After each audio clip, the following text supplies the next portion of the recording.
now, but I'm so excited for her to get started. Dr. Ward.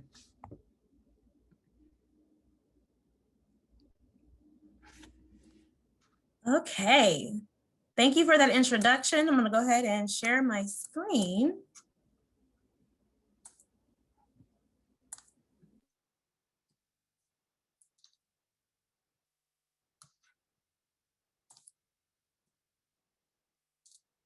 There we go. All right.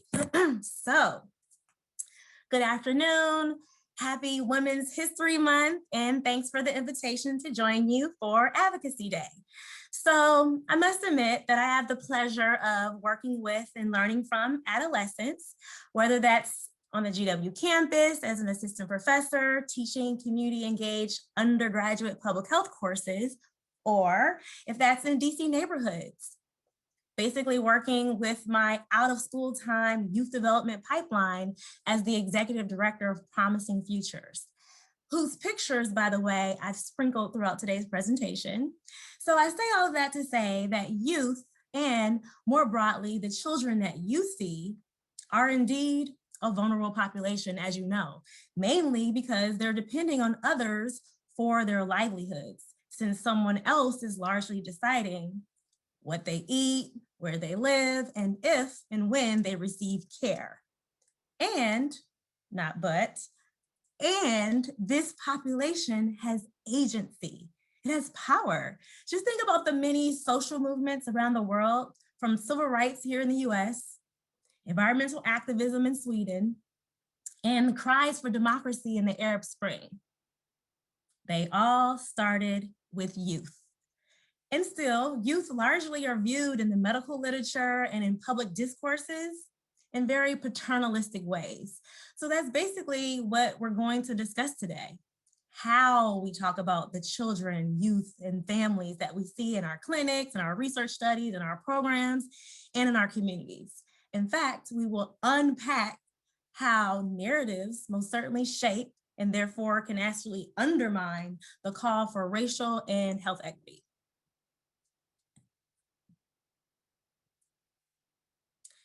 So, I love my neighborhood. I can walk to boutiques, a yoga studio, a black box theater, a coffee shop, cafe, pharmacy, bank, and art gallery. All of these amenities are conveniently located near a metro, a bus stop, bike racks, and free on-street parking. Doors down, I can also easily access free Wi-Fi and shared meeting space as I get my startup off the ground and running. I especially like that my child could get comprehensive primary care services at the on-site health center in our neighborhood school, says one DC resident. Well, I love my neighborhood. There is so much rich history and culture there. When I tell people where I live, they respond, "Oh, really?" I witnessed how it was impacted by the 1960 riots and how market changes pushed many small business owners to sell, close, or move elsewhere. I must admit that I don't feel as comfortable taking out money from the ATM to grab food up the street. As much as I can help it, I take an Uber when hanging out with friends at night, says another DC resident. So I know all of you practice in DC. So as each of these fictional residents kind of shared a glimpse of their neighborhoods, you may have started to guess where they lived. Feel free to use the chat to type in the specific neighborhoods or more general wards that came to mind for you as you listened in on their descriptions. Let's start with the first DC resident. No pressure, but you can weigh in if you like.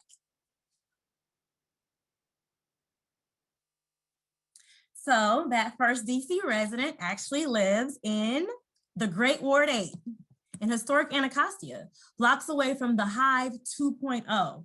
The Hive is actually an acronym for Home of Innovators, Visionaries, and Entrepreneurs. So the original location is actually on Martin Luther King Jr. Avenue, and they have a second location on Good Hope Road, which is on the first floor of the Anacostia Art Center, which is the WeWork-like space that the resident described. So Anacostia High School is actually right up the street from this kind of space that the resident was describing. And it happens to be one of the 8 schools that actually has a comprehensive student health center, which many of you may be familiar with, given Children's National Hospital's role in managing some of these sites. Then we actually have our other resident who lives in Chinatown, which actually is one of many ethnic enclaves in DC. So we walked down memory lane for a bit. The first Chinese immigrants actually came to DC back in 1851 and ended up creating a thriving community that has since dwindled because of all the development that's kind of going on, from the convention center to hotels that basically priced them out. And according to DC's Health Equity Report, Chinatown has the most reported crime of all neighborhoods in DC, followed by U Street, Logan Circle, and Columbia Heights. I know it's a bit hard to read there. If you squint really closely, you can see the neighborhoods listed. Now, before you learned where each of these residents actually lived, you had in your mind where they could possibly live based on their stories alone. Well, why is that? Well, because the stories precede your patient populations, right? These stories are crafted by the media, data reports, policy analyses, RFPs, and health profession training programs. And they become the stories that we believe and recycle in our minds, in our research questions, and they show up in our teaching and clinical practice. So if we look at the demography of the city here, you'll see in the red where Black residents live in the map that is, kind of denoted as number 1. And then you'll see where white residents live in the map labeled number 2. Then you'll see where Hispanic Latinx residents live in the map labeled 3, and where Asian residents live in the map labeled 4. So without any fancy statistical analysis, we can safely conclude that the city is racially segregated, right? But you likely knew that anecdotally from just your experience living and working in DC. And if you notice, the parts of the city that are Black and brown are largely families with children. So if you haven't noticed by now, I've been relying on data maps from the DC Health Equity Report, which were made public at the top of 2019. So up until that point, all we had was ward level data, which is important, but for those of us who know DC, there are literally so many differences from one block to the next. And believe me, as a former Ward 7 ANC commissioner, I've witnessed it firsthand. So I know that, what's really going on at that neighborhood level really does kind of get obscured by what's actually being reported at that ward level alone. So with the DC Health Equity Report, we were actually able to use census level data to divide the city into 52 statistical neighborhoods. Again, they're listed here, pretty hard to see, but just gonna take my word for it. And so basically, this is so important. So take, for instance, life expectancy. We know that there was a 15-year difference in life expectancy between Ward 3 and Ward 8. But now that we have this neighborhood level data, we can actually go in and zoom in specifically to a neighborhood in Ward 3, say Woodley Park, for example, and pull that out, and then actually compare it to a neighborhood in Ward 8. We would zoom in specifically and see St. Elizabeth's, right? And so what we once thought was a 15-year difference from one ward to the next, when we look at that neighborhood level data, it actually becomes a 22-year difference. And so these kind of comparisons are often described as, oh, we're looking at the wards with the highest and the lowest levels of education and income. And from a racial and health equity lens, we know that what we're really looking at is how opportunities for health and wealth, which we're going to talk about in a minute, actually have been unevenly and unfairly structured differently. So we're not having a discussion of personal decisions, but of structural inequity. Health disparities, as you know, don't exist in people. They exist in populations. And these populations and the communities where they live have been historically disinvested and marginalized. So within 68 square miles, what we were really talking about is a tale of two cities, a story of the maldistribution of wealth and resources over centuries that has been structurally engineered and the outcomes that we see, right? So there's really nothing happenstance about health inequity. It's very much patterned and operating just as it was designed. So let's review a few of the city's wards. We're going to go ahead and start with Ward 2, since that's where GW is. And so feel free to kind of review the summary kind of population health overview statistics. So you'll see, here that the median income is over $100,000. There's a really high life expectancy. But what I really want you to turn your attention to is the box, the orange box that actually is described as quick notes. So as you can see there, the city describes this ward with some fun facts. Like, did you know that this ward has the largest student population? Okay, nice little trivia, little fun fact. Okay, maybe I didn't know that. I mean, I know that because I'm actually, obviously working Ward 2, but maybe you didn't know that, right? Okay, well, let's go ahead and head to Ward 8. So again, if we look at the population health overview, like those statistics, you'll probably, immediately notice considerable difference in median income, right? Because we went from $100,000, a little over $100,000 to now over 30,000, right? Life expectancy went from 85 to 69, but the median age is roughly the same, as well as kind of like the number of residents that actually live there. But what I want to turn your attention to is that same box, that quick notes box, right? Any fun facts listed here? No, there's a focus on pathology, leading causes of death. Why not focus on the fact that Ward 8 has, the highest child populations in the city as far as comparable descriptions go? So as you can see, our own city reports tell uneven stories about its own wards. So no wonder that when we read statistics about disparities, we're expecting to see Ward 7 and 8 listed. And largely, any Black or Brown community.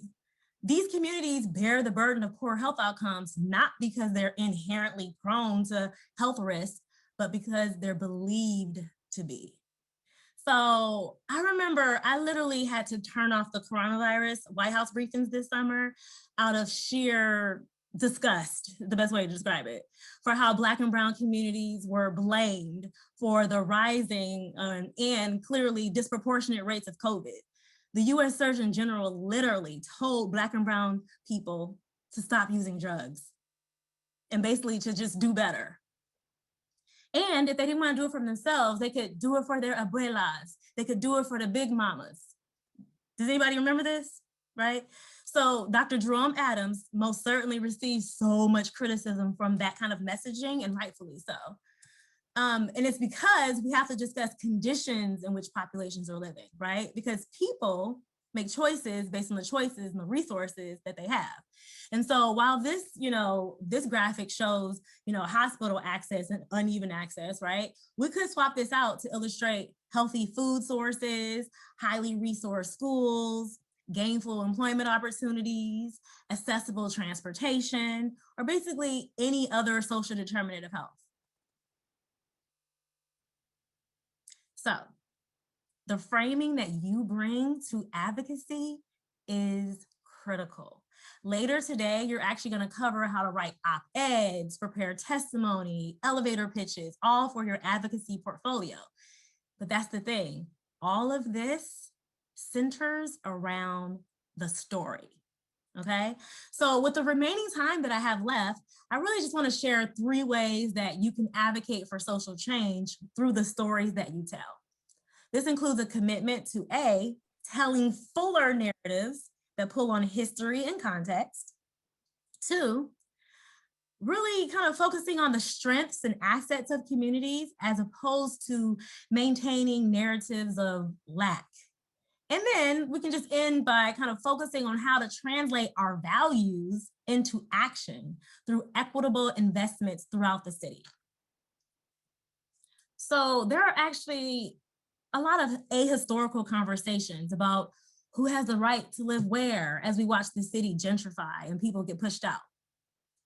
It's a good time to remember that the native Nacotchtank tribe that historians actually refer to as the Anacostia because they actually lived east of the Anacostia River in the stretch of land that we now describe as the Bowling Air Force Base up until Anacostia Park and have since joined the Piscataway tribe.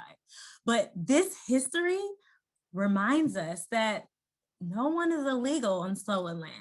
So any discussion, any and every discussion, okay, of land, rights, citizenship, displacement should reflect this.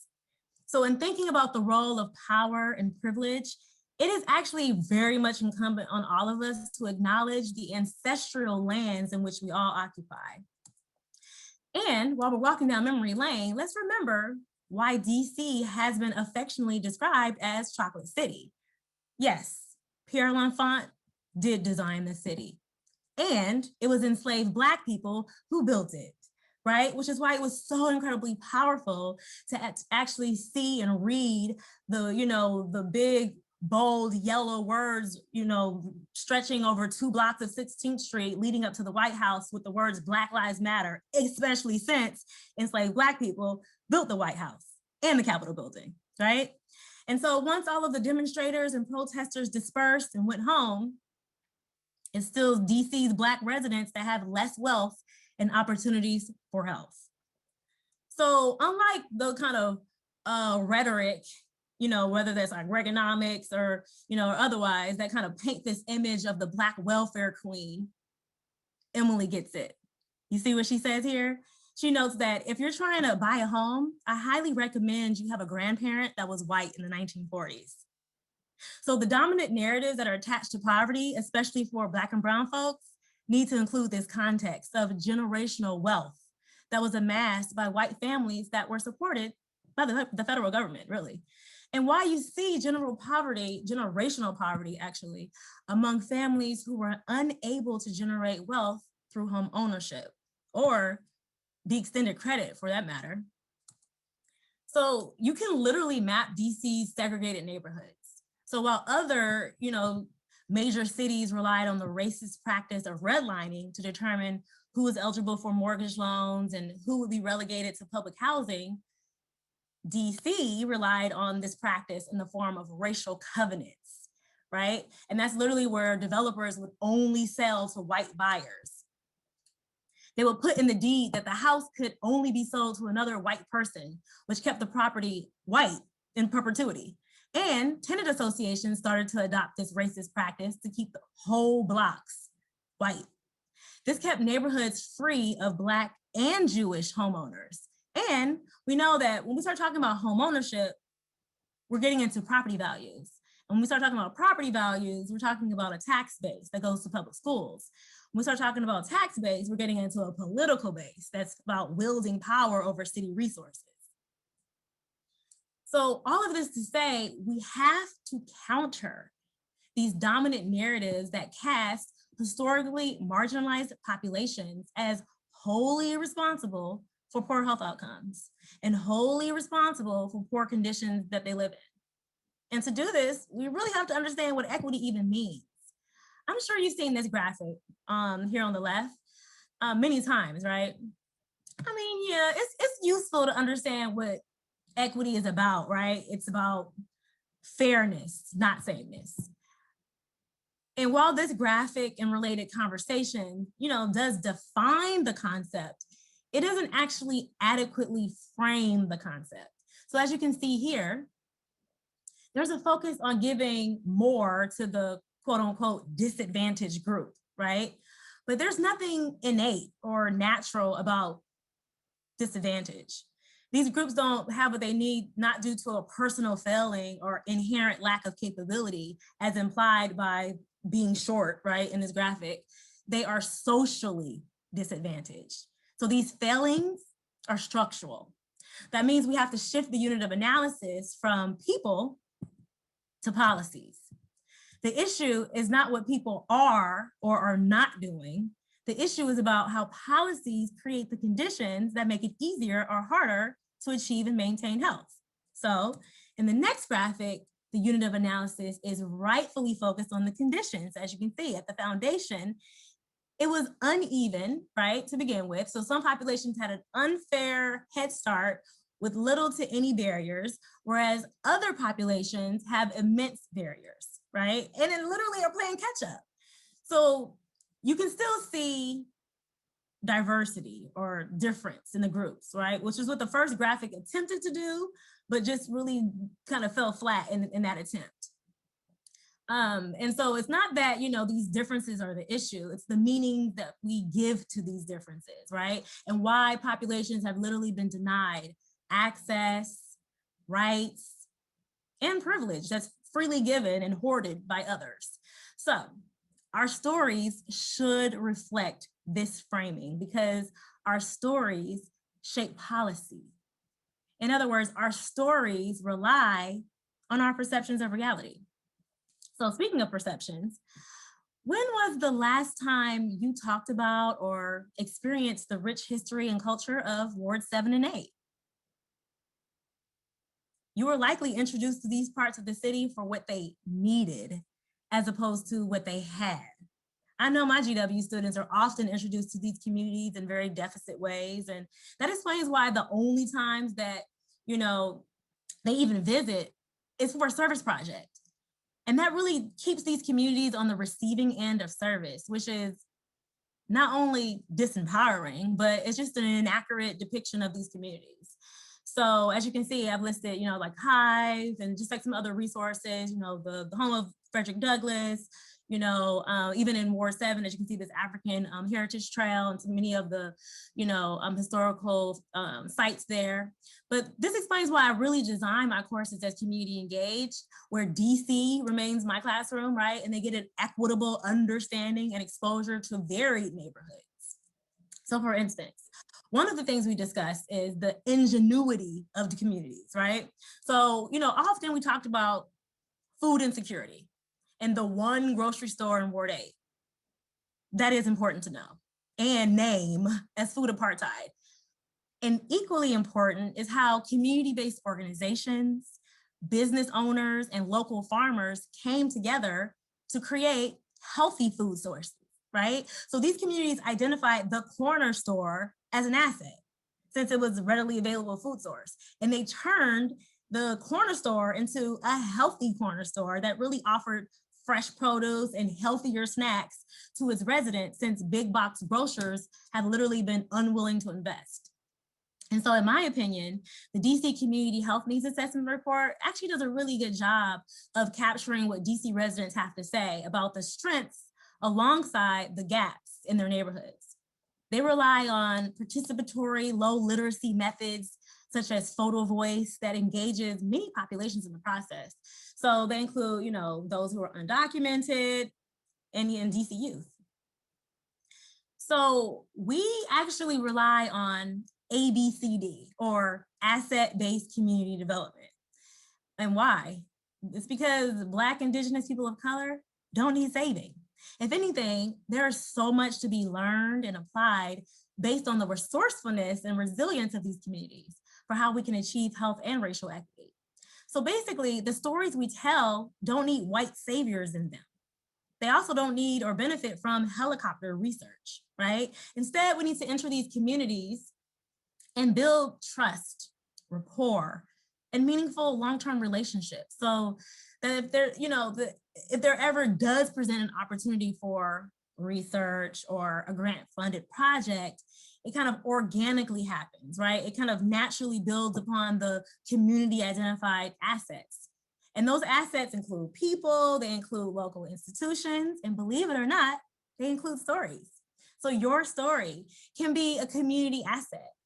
It's all about how you characterize the communities, right, in which you work with and work in and learn from, within your testimony, within your media article, within that grant narrative, right? These stories live on and they become part of public perception. So your values actually reflect back the stories you believe. This is where investment comes in. Have to ask, where are you spending your free time? Where are you spending your money? Is it in the same communities that you say you value? if you can advocate for specific marginalized communities, why not also invest there, right? I mean, so let's commit to attending virtual events of nonprofits and social justice organizations, especially the ones located in wards 5, 6, 7, and 8. You can also order food from Black-owned Ward 8 restaurants like Open Crumb that could really use your support during this pandemic and beyond. You can dine outdoors in businesses like Busboys and Poets in Anacostia, right? Especially since they've actually hired all Ward 8 residents to work there, everybody from the server to the manager. And so the next time you need to order gift card incentives for your clinical study or food to cater an institutionally sponsored event, consider, if you haven't already, buying gift cards from a minority-owned bookstore or booking caterers from DC Central Kitchen, who actually hires returning citizens and trains them in culinary skills. And if you haven't already, also donate to Martha's Table. They do incredibly important work. I love Martha's Table. So they do a range of things, from making sure people have suits for job interviews to partnering with Lyft to give free grocery store rides to Ward 7 and 8 residents. So you may ask, how would any of these investments help to achieve equity? Well, I got a couple of ways, okay? One, it would most certainly support a thriving local economy in these historically disinvested communities, okay? So it's important that local businesses, especially small businesses, get your business. And if it's the only, if only the ones that get your business are the ones who have unlimited access to credit and capital, then we're really hoarding opportunities for growth and development for the economies that really need it most. Doing this, right, kind of supporting these local economies, is actually going to redistribute capital, networks, and perceived and real power. And with that redistribution of power comes prestige and social desirability. And that is going to help to refute these deficit and racist beliefs that really have kept these communities bankrupt of opportunities. So it's the stigma, the stereotypes, biases that are associated with living in and being in these historically disinvested neighborhoods that really gets turned on its head. And your social justice aims gets actualized in tangible ways beyond your weak tweet or beyond that written testimony. So I'm going to end here with some reflection questions that really kind of call for you to be equally introspective, honest, and even critical, okay? So the purpose of these questions, again, are not to, blame you or shame you for any position or stance that you've taken in the past, but to really kind of hold you accountable for how you narrate stories moving forward. Especially because today, Advocacy Day, that's exactly what you're going to be doing, right? You're going to be thinking and writing and sharing stories in that op-ed, in that testimony for that elevator pitch. So take time to deliberately consider the words that you're using to describe your target population and the communities that they live in. Look for coded language, right? And also just say what you mean. If you really are talking about Black people, say Black people instead of saying people of color, right? And then also think about not using one identity as a proxy for another, given the kind of intersectional nature of social identities. And again, to go back to our framing discussion, we really don't want to assign personal responsibility for, structural macro issues, right? We have to kind of shift that unit of analysis. Do you center yourself? Do you focus on what you're doing and what you're giving and what you're providing to these communities? Have you considered maybe sharing how your community of interest is making inroads in some way and how you've learned from them to enrich your practice? If you can't honestly say how you've grown, then just take time to reimagine that relationship for what you can learn. And finally, do you discuss the relationship between your clinic or hospital and the community? The reason I ask this is because oftentimes you are seen as a representative of your institution, right? So if your institution hasn't carefully stewarded a reciprocal relationship, then you get associated with any potential past harm. So it's really good practice to think strategically about this community presence and to determine when you're speaking on their behalf or just as a parent yourself or another concerned community member, right? So obviously that decision is going to be case by case. I trust these questions will be useful for you as you prepare your advocacy portfolios this afternoon. And please do not hesitate to stay in contact with me. All of my contact information is listed here. I trust the rest of your Advocacy Day training will be useful and put to immediate use as you tell equitable stories that don't further marginalize the populations that you care about the most. Thank you. Dr. Ward, I wish we could like fill auditorium full of clapping because that was wonderful. I love that you gave such tangible such tangible advice and a way forward, because that's always the feedback, right? Like, what do I do? How do I do this? And those are excellent steps that all of us, as we go to be very careful in how we talk about certain communities and have that reflect on the stories that we're really trying to share. So thank you so much. So again, if you look to the chat, please evaluate our wonderful keynote speaker. Evaluations are so helpful for their own advocacy portfolios, as well as helping us continue to grow this program. Next, I want to have Dr. Lenore Jarvis, who is our current DC AAP president, walk us through PowerPoint, just highlighting things that we're doing here at the DCAP. She is an affiliate member of the Child Health Advocacy Institute at Children. She's a pediatric emergency room physician at Children's National, assistant professor at GW, and an all-around wonderful human. Dr. Jarvis. Dr. Gale, thank you so much. When you told me that I was going to speak today, you did not mention that I would be going after Dr. Ward, of which honestly, I just want to concede the rest of the hour to her. That was so fantastic. I'm like frantically writing notes. Health disparities don't exist in people, they exist in populations. Framing what you bring to advocacy is essential. Move away your social justice aims from performative to equitable. I think I'm gonna have to rewatch, honestly, the talk that you just gave. I'm so happy it was recorded because there were just so many fantastic nuggets of wisdom. So thank you so much for kicking off our inaugural DC AAP Advocacy Day.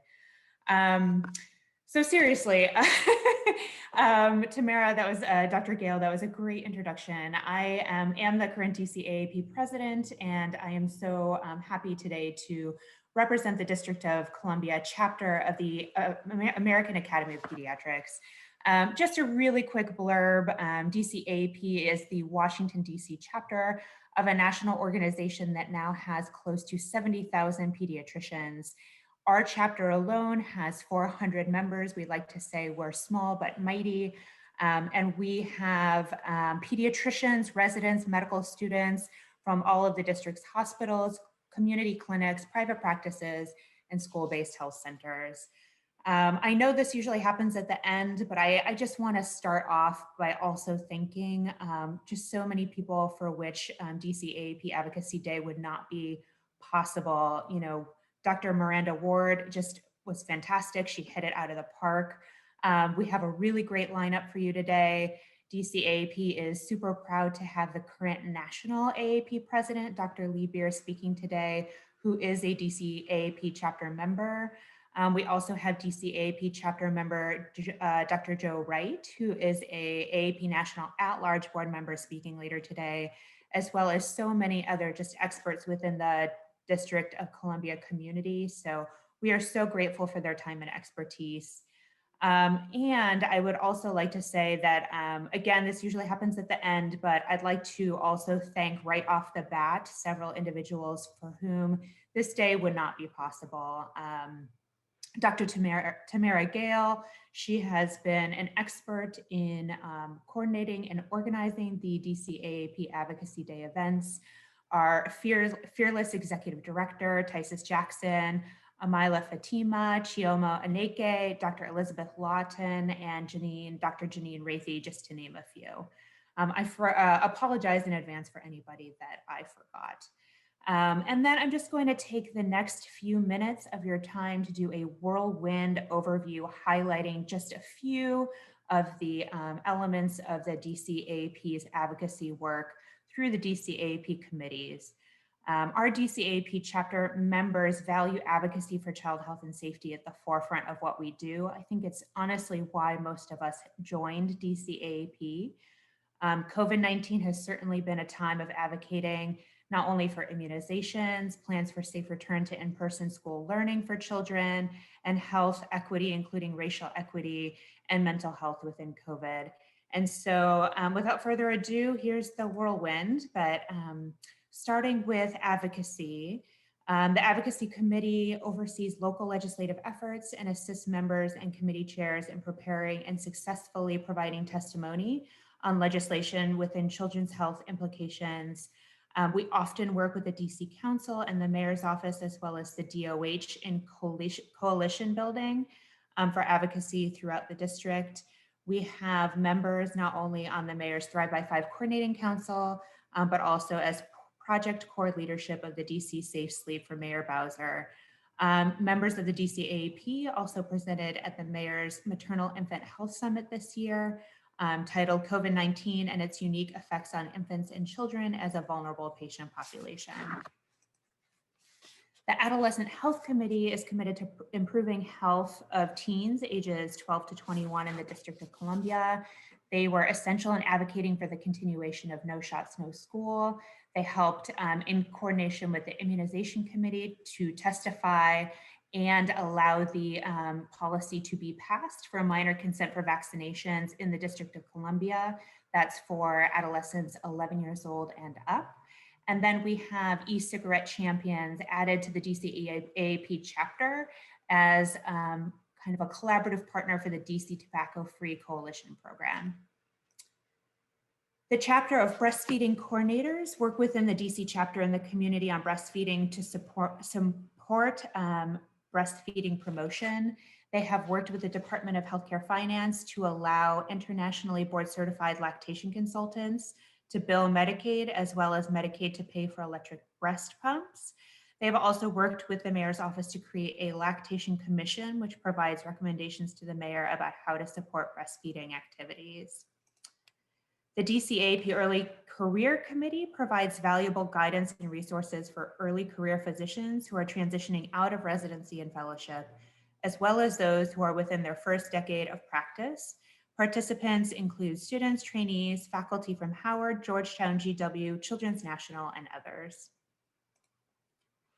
The DCAAP Fetus and Newborn Committee addresses matters of common interest regarding perinatal mental health of neonates in DC. They noticed that rotavirus immunization policy excluded babies who were aging out of eligibility into the initial vaccination. For example, the exclusion of NICU babies. And so we notified the new edition of the AAP Red Book coming out in May. And we have good news that this exclusion will be removed from the AAP Red Book.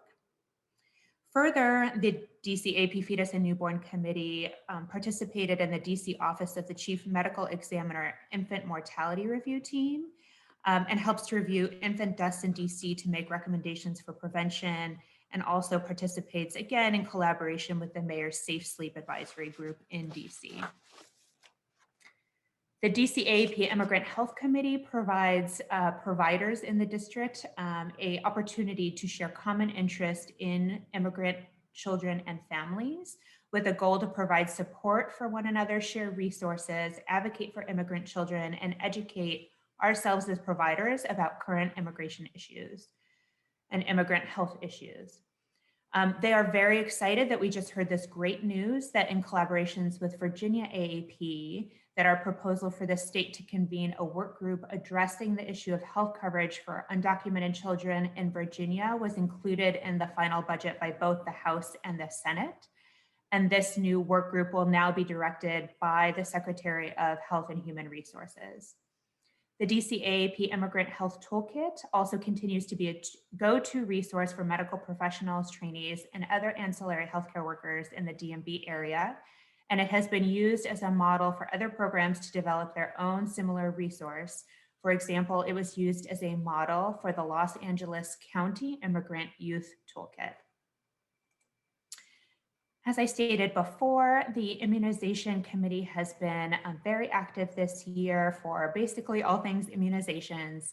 They have been advocating to increase vaccination rates among the pediatric population, particularly in COVID, where we worried that immunizations for children have been dropping off.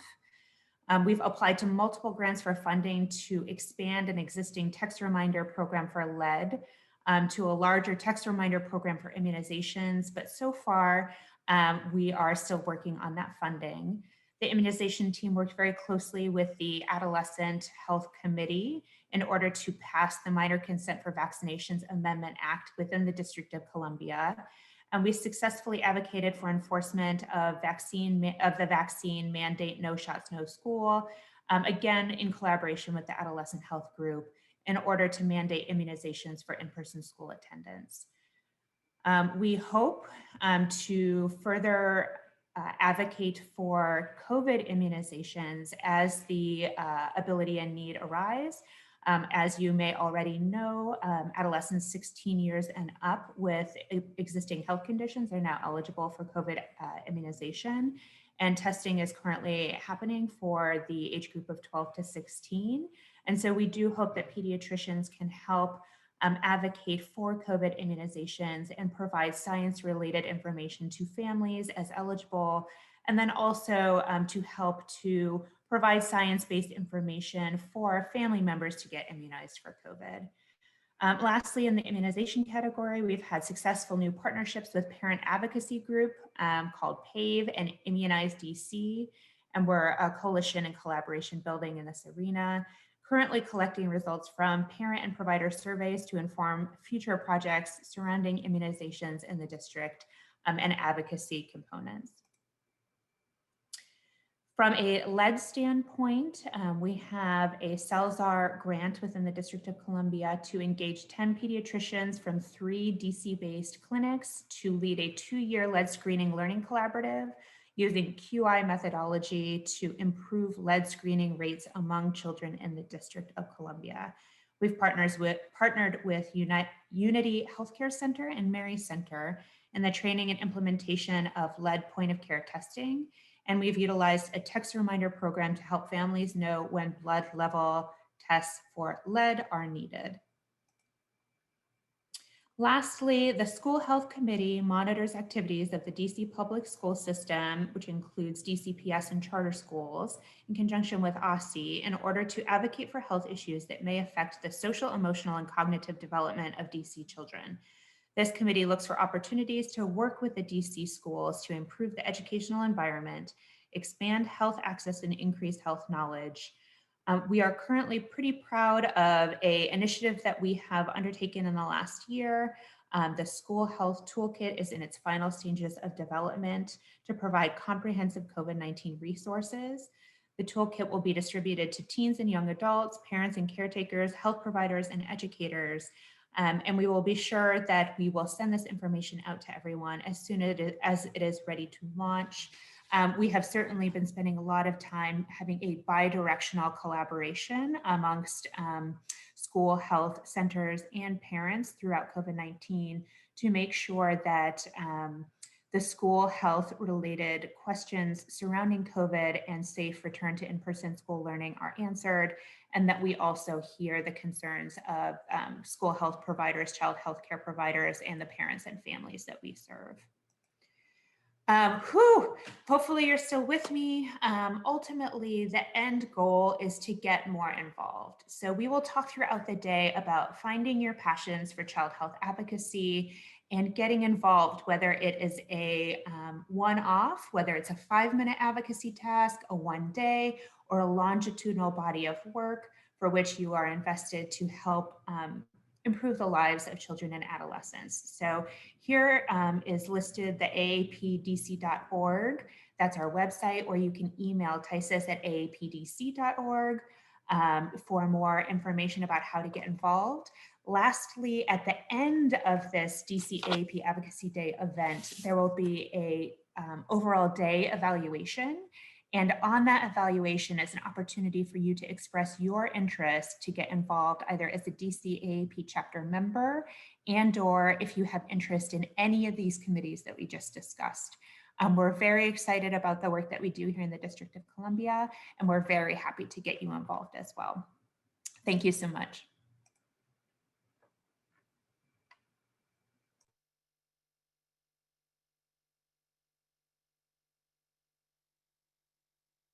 Dr. Gale, I think you're on mute. Oh my gosh, you would think it's not a year into the pandemic, right? Yes, thank you. I was just saying, Dr. Travis, thank you so much for that overview of all things advocacy in our chapter. I thought since we have a little bit of time, I wanted to see if anyone has any questions for Dr. Ward that they would like her to answer, or any questions about anything Dr. Jervis went over that you want to learn more about that we're doing with the DCAP. So either, you could put your question in the chat for her, or you can come off of mute and ask your question in person. Hey, this is Kathy. I actually just sent a question to Dr. Ward. Again, thank you for an awesome presentation, very thought-provoking talk. And my question has to do with COVID vaccination and using the term vaccine hesitancy. Again, when you talked about the casting, and using terms to change the narrative. Again, I fear that using vaccine hesitancy will end up down the line developing a narrative that then casts blame on the Black and Brown community for not choosing to get the vaccine for clearly, historical context and reasons of trauma that have lasted centuries. And how you want to, or what the approach would be to counter that narrative from going from vaccine hesitancy to vaccine caution, or something that I can see it down the line of it causing issues. Would love to get your input on that. So thank you so much, Kathy, for the question. And you hit it on the nose. Absolutely, right? The framing in and of itself is just incredibly unfair, dangerous, and, really kind of doesn't really take into consideration that historical context. I will say that to combat those type of things, you really have to focus on education. I feel like with this vaccine, there was so much of a focus on the science and the regulatory environment at the expense of the education around it, right? And so had there been, all of that work been coupled with really working with and going into communities to understand what are the questions that you have, right? What are the very real forms of reservations, right? Whether that's distrust and mistrust of a system and systems that have failed you generationally, and rightfully so for you to have those reservations, right? And so the AAMC is actually doing some really important work now. So they have this group all about health equity in community. And so they've been doing focus groups, interviews with a range of community members, and they are basically creating a visual narrative of those stories to do just this. Is to combat the rhetoric that, oh, look, you're not being compliant, you don't believe in science, like all those type of things, and say, like, actually, I have some very real concerns, and I actually do believe in science. And actually, the data suggests that Black and Brown communities are actually more likely to take on the universal precautions and, and really kind of take into consideration the ways in which the virus is spread, right? So, if anything, we most certainly believe in science. It's just that we also believe and actually have experience and, there's first, second, or third hand, how science and medicine has been used to subjugate us, right? How we've been exploited, how we've been, like all the forms of research abuse. And so I think that, that is why, NIH now has, this, equity focus. I mean, even they, I will say, there was like a misstep, let me just say, with their All of Us. I'm not sure if everybody's familiar with the All of Us campaign as an attempt to get 1 million kind of, samples, basically more diversity in clinical research, because they recognize, obviously clinical research and standards are biased towards old white men who actually signs up for clinical trials. And so, but the thing is that it's not enough to just have a campaign with the imagery that has like, all of the poster child of diversity, right? The different types of people on an image, and say, look, we want you, come on and, join us. It's like, actually, can you spend some time and really understand why there would be those reservations, why people would be very distrustful, right? And so they've actually kind of done they've been in community with some of their kind of longstanding stakeholders, and they actually have since, kind of issued RFPs to literally further investigate, some of the reasons and some of the reservations that Black and Brown folks have, people who've been historically marginalized have within engaging in government-sponsored research and clinical trials. So I appreciate the question. Yeah, and I think, again, everything you said is just right now, it's the real-time opportunity to do exactly what you were talking about. So thank you again for your talk. Yeah, we have time for one more question.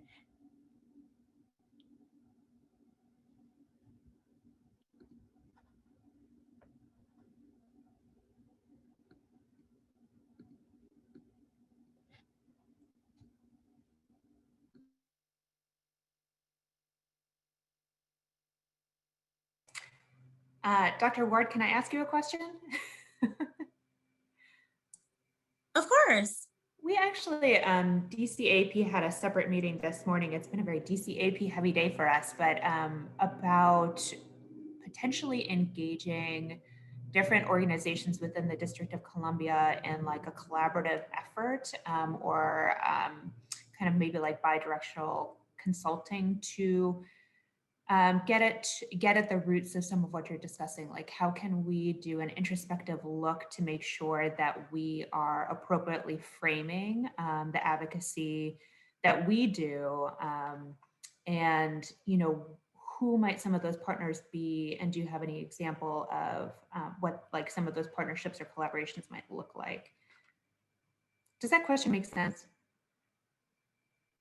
So are you asking me to give examples of potential stakeholders, potential partners? I think potential partners within the District of Columbia in particular.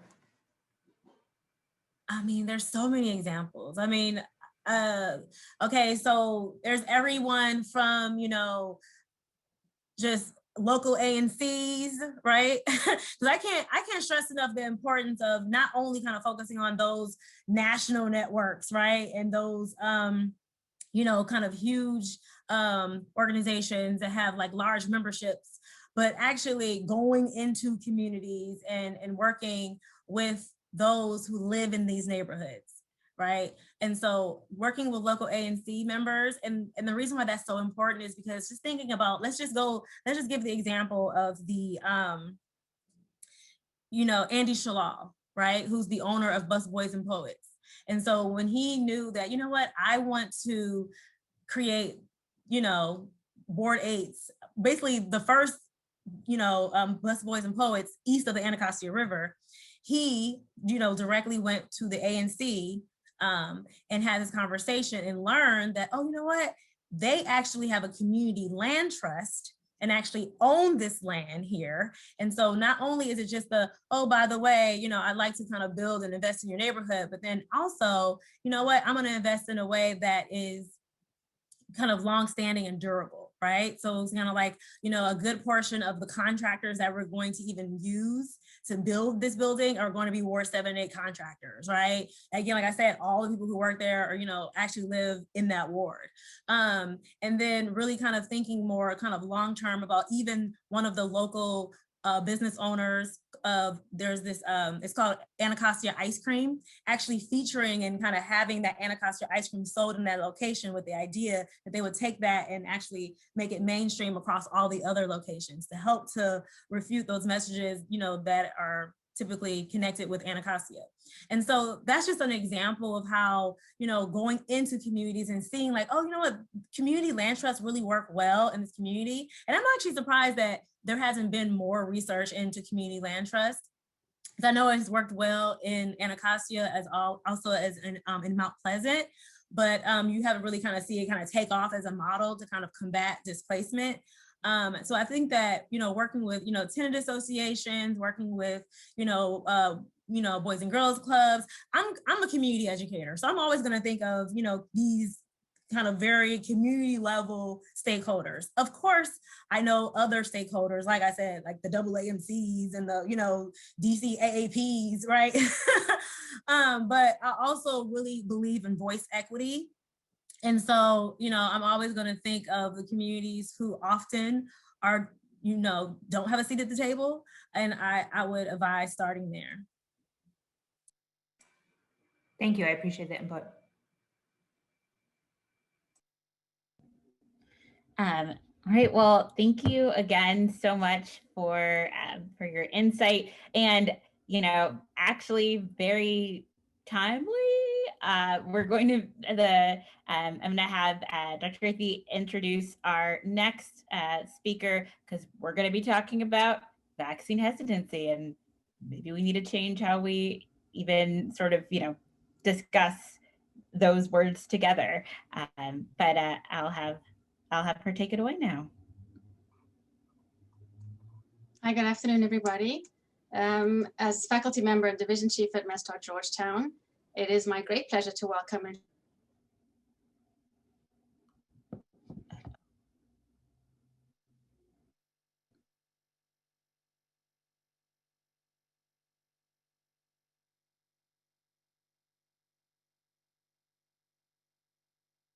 and is a leader in medical education and academic practice management at Georgetown, at the MedStar Health System, and nationally. A few examples to share with you. Dr. Donnelly is active in the MedPeds Program Directors Association.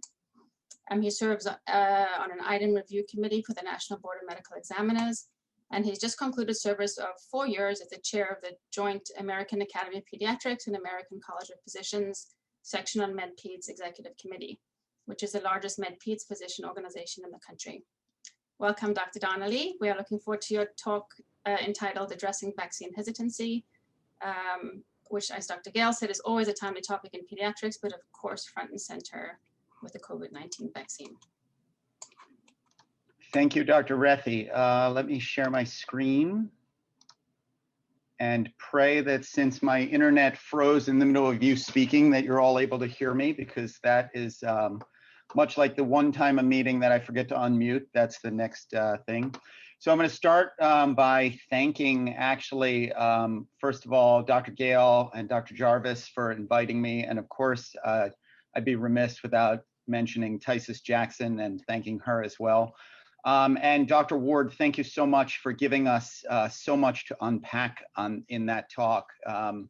Really how we frame things, it's really important. And so I start my talk today, and well, I'll call her Kathy because I've known her since medical school. So Kathy, you ask a great question about, is hesitancy still the right word and is it not? And so I titled my talk today, I'm Not Giving Away My Shots, Overcoming Vaccine Hesitancy. And I did use Hamilton, so any likeness of that to Lin-Manuel Miranda's copyrighted work, I will deny, and just we'll move on from there. So thank you all for being here.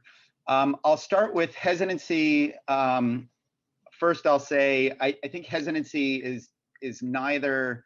I think sometimes people have a negative connotation of it, but hesitancy is just to be hesitant and to be cautious, or whatever word you want to use. I think I don't think it necessarily has to have a bad connotation. We all see it. We've all seen it. For pediatricians, we've lived it for years and years. It's always been a time burden on us. And then came 2020. And this has been a whole new world in terms of vaccine hesitancy. So let me start by saying what it is and what it isn't, because that helps define how we look at it on the spectrum. So it's not all about politics. You have, both in the right and the left in this country, you have people on both sides who have, both from a libertarian perspective, you see Rand Paul there. They don't believe government should tell people that they have to get a vaccine. You have, our former president, and you have Ben Carson, and you have Chris Christie, who all have been have spoken out against mandatory vaccinations. And then you have Joe Kennedy, who is a very prominent voice in lending people, and I would call him more on the anti-vaccine section. He believes vaccines cause harm, whereas most hesitant people do not feel that way. So there are big differences, and it's really important to distinguish. So the WHO SAGE work group in 2014 actually helped to unpack this. The reasons for hesitancy are both complacency. People have perceptions that the disease risk is low. Oh, I'm not going to get measles. Measles isn't around anymore. It went away. So if disease is very unlikely. Convenience, and this leads to health equity issues, or if it's too hard to try to get, if it's too hard to find, if there is no place to get a vaccine in your zip code or anywhere near you, and confidence about safety and legitimacy of the vaccines. And every so often we see things, and especially in echo chambers on the internet, where this pops up. So I think we need to be aware that for 2020, we have all three of these, right? Some people across the spectrum of beliefs in this country believe that COVID is low risk. They don't need to wear a mask. They don't need to do anything. Convenience, we have access issues with the COVID-19 vaccine, as well as access issues with regular childhood vaccinations. The COVID-19 vaccine, I think we all recognize that people have been able to get it if they are well-heeled and a bit more privileged, and other people have had a harder time.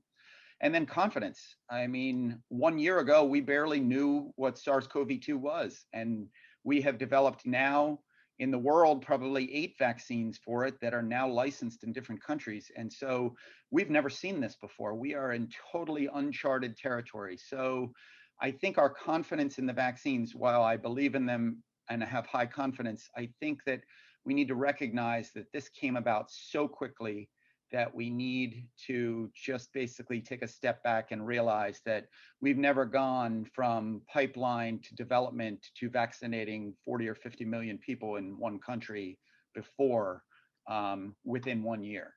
So it's been impressive, but at the same time, we need to understand this is a totally different ballgame.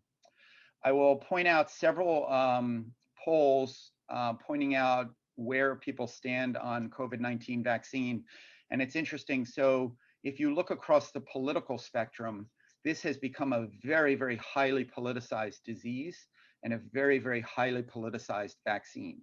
So when you talk about communities of color, the actual bigger problems are not across communities of color, they're across actually political partisanship. And if you look at, and this is the Gallup panel from the end of January, and you look at who is likely to receive the vaccine, you see a 91 to 51. That's a 40-point spread. We, except for presidential polls lately, we don't see 40-point spreads in between party lines in many things. And so just the fact that many registered Republicans are less likely to say yes to this vaccine is a tremendous decrement to the vaccine. Again, Quinnipiac, same polls. Are you willing to get a vaccine or not? And you look at the differences, 76% of Democrats, 41% of Republicans are willing. They actually did not find, they were mostly white sample, but they did not find a big difference between white and non-white communities.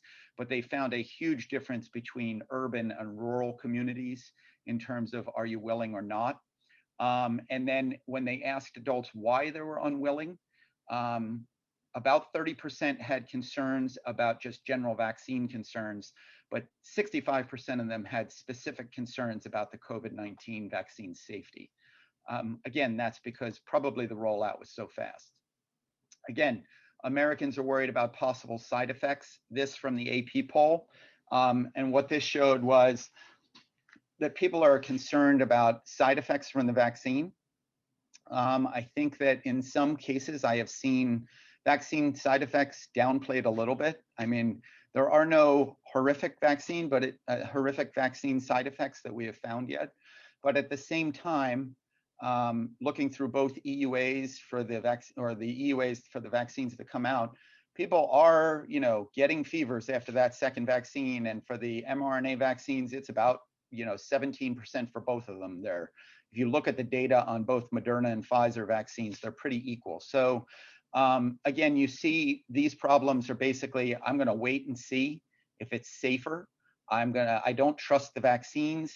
I don't think, I think other people need it more than I do, but I'm mostly concerned about possible side effects. So we're currently living in this natural experiment. And for pediatric vaccines, we will continue to live on that, and we continue to have to work with the attitudes of parents.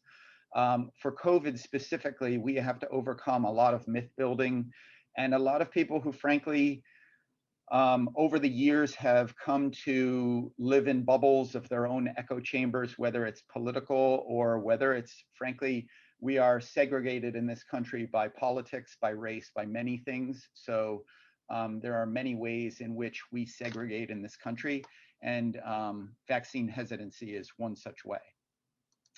What works to overcome hesitancy? And so I wish this were the portion of the talk where I went through just wonderful steps for you, where there's great data to say, hey, this works, and here's exactly what you do. And in the middle of that 15 to 20-minute office visit, when you're really in a hurry, here's how to overcome it in like 2 seconds, and you're fine. But unfortunately, I don't have any answer for you here, right? So I'll give you our best recommendations at this time and what has the best data on it. But after that, it becomes a little, how shall I say, the data are a little squishy in terms of what we've studied and how to best overcome. I think one of the first things, and for me especially, because I've given many talks on vaccines, I have had many patients who have declined vaccines in the past. And I think for me, the first thing for me is I am such a believer that vaccines are appropriate, they're safe, and they're necessary, that I have to know that my trigger is that I need to not judge someone right away when they say no, right? Or when they are hesitant.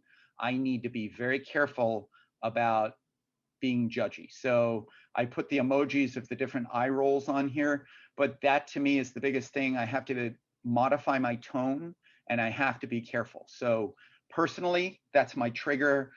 In the middle of your office visit, you've just covered every other anticipatory guidance thing you needed to cover in a well child visit. And then you have somebody say, whoa, I don't want that vaccine. And then you're like, really, are you kidding me? And while you may think that, you just can't follow through on it. So probably the most important thing we do as physicians is to be able to make a presumptive recommendation. And presumptive recommendations are the most studied method in vaccine to overcome vaccine hesitancy. And it was first done actually recently by Opal, who published in Pediatrics in 2013. And this was around the HPV vaccine. Any adolescent med docs or anyone else who gives adolescents vaccines knows that we've been through it was a slow uptake if you look at vaccine rates over time for HPV vaccine. And so what Opal did is he videotaped numerous observational clinical encounters and then basically took a look at what works and found that when someone made a presumptive recommendation, and I use Yoda on this slide to just, it's a good way to remember this, right? You have to be like Yoda. Take vaccine today, you will, right? You have to basically imply that we will be giving the vaccine today and see what happens after that. It goes a little bit against what we normally work on in terms of shared decision making. And so it cuts counter to what we have been taught in communication skills over the years.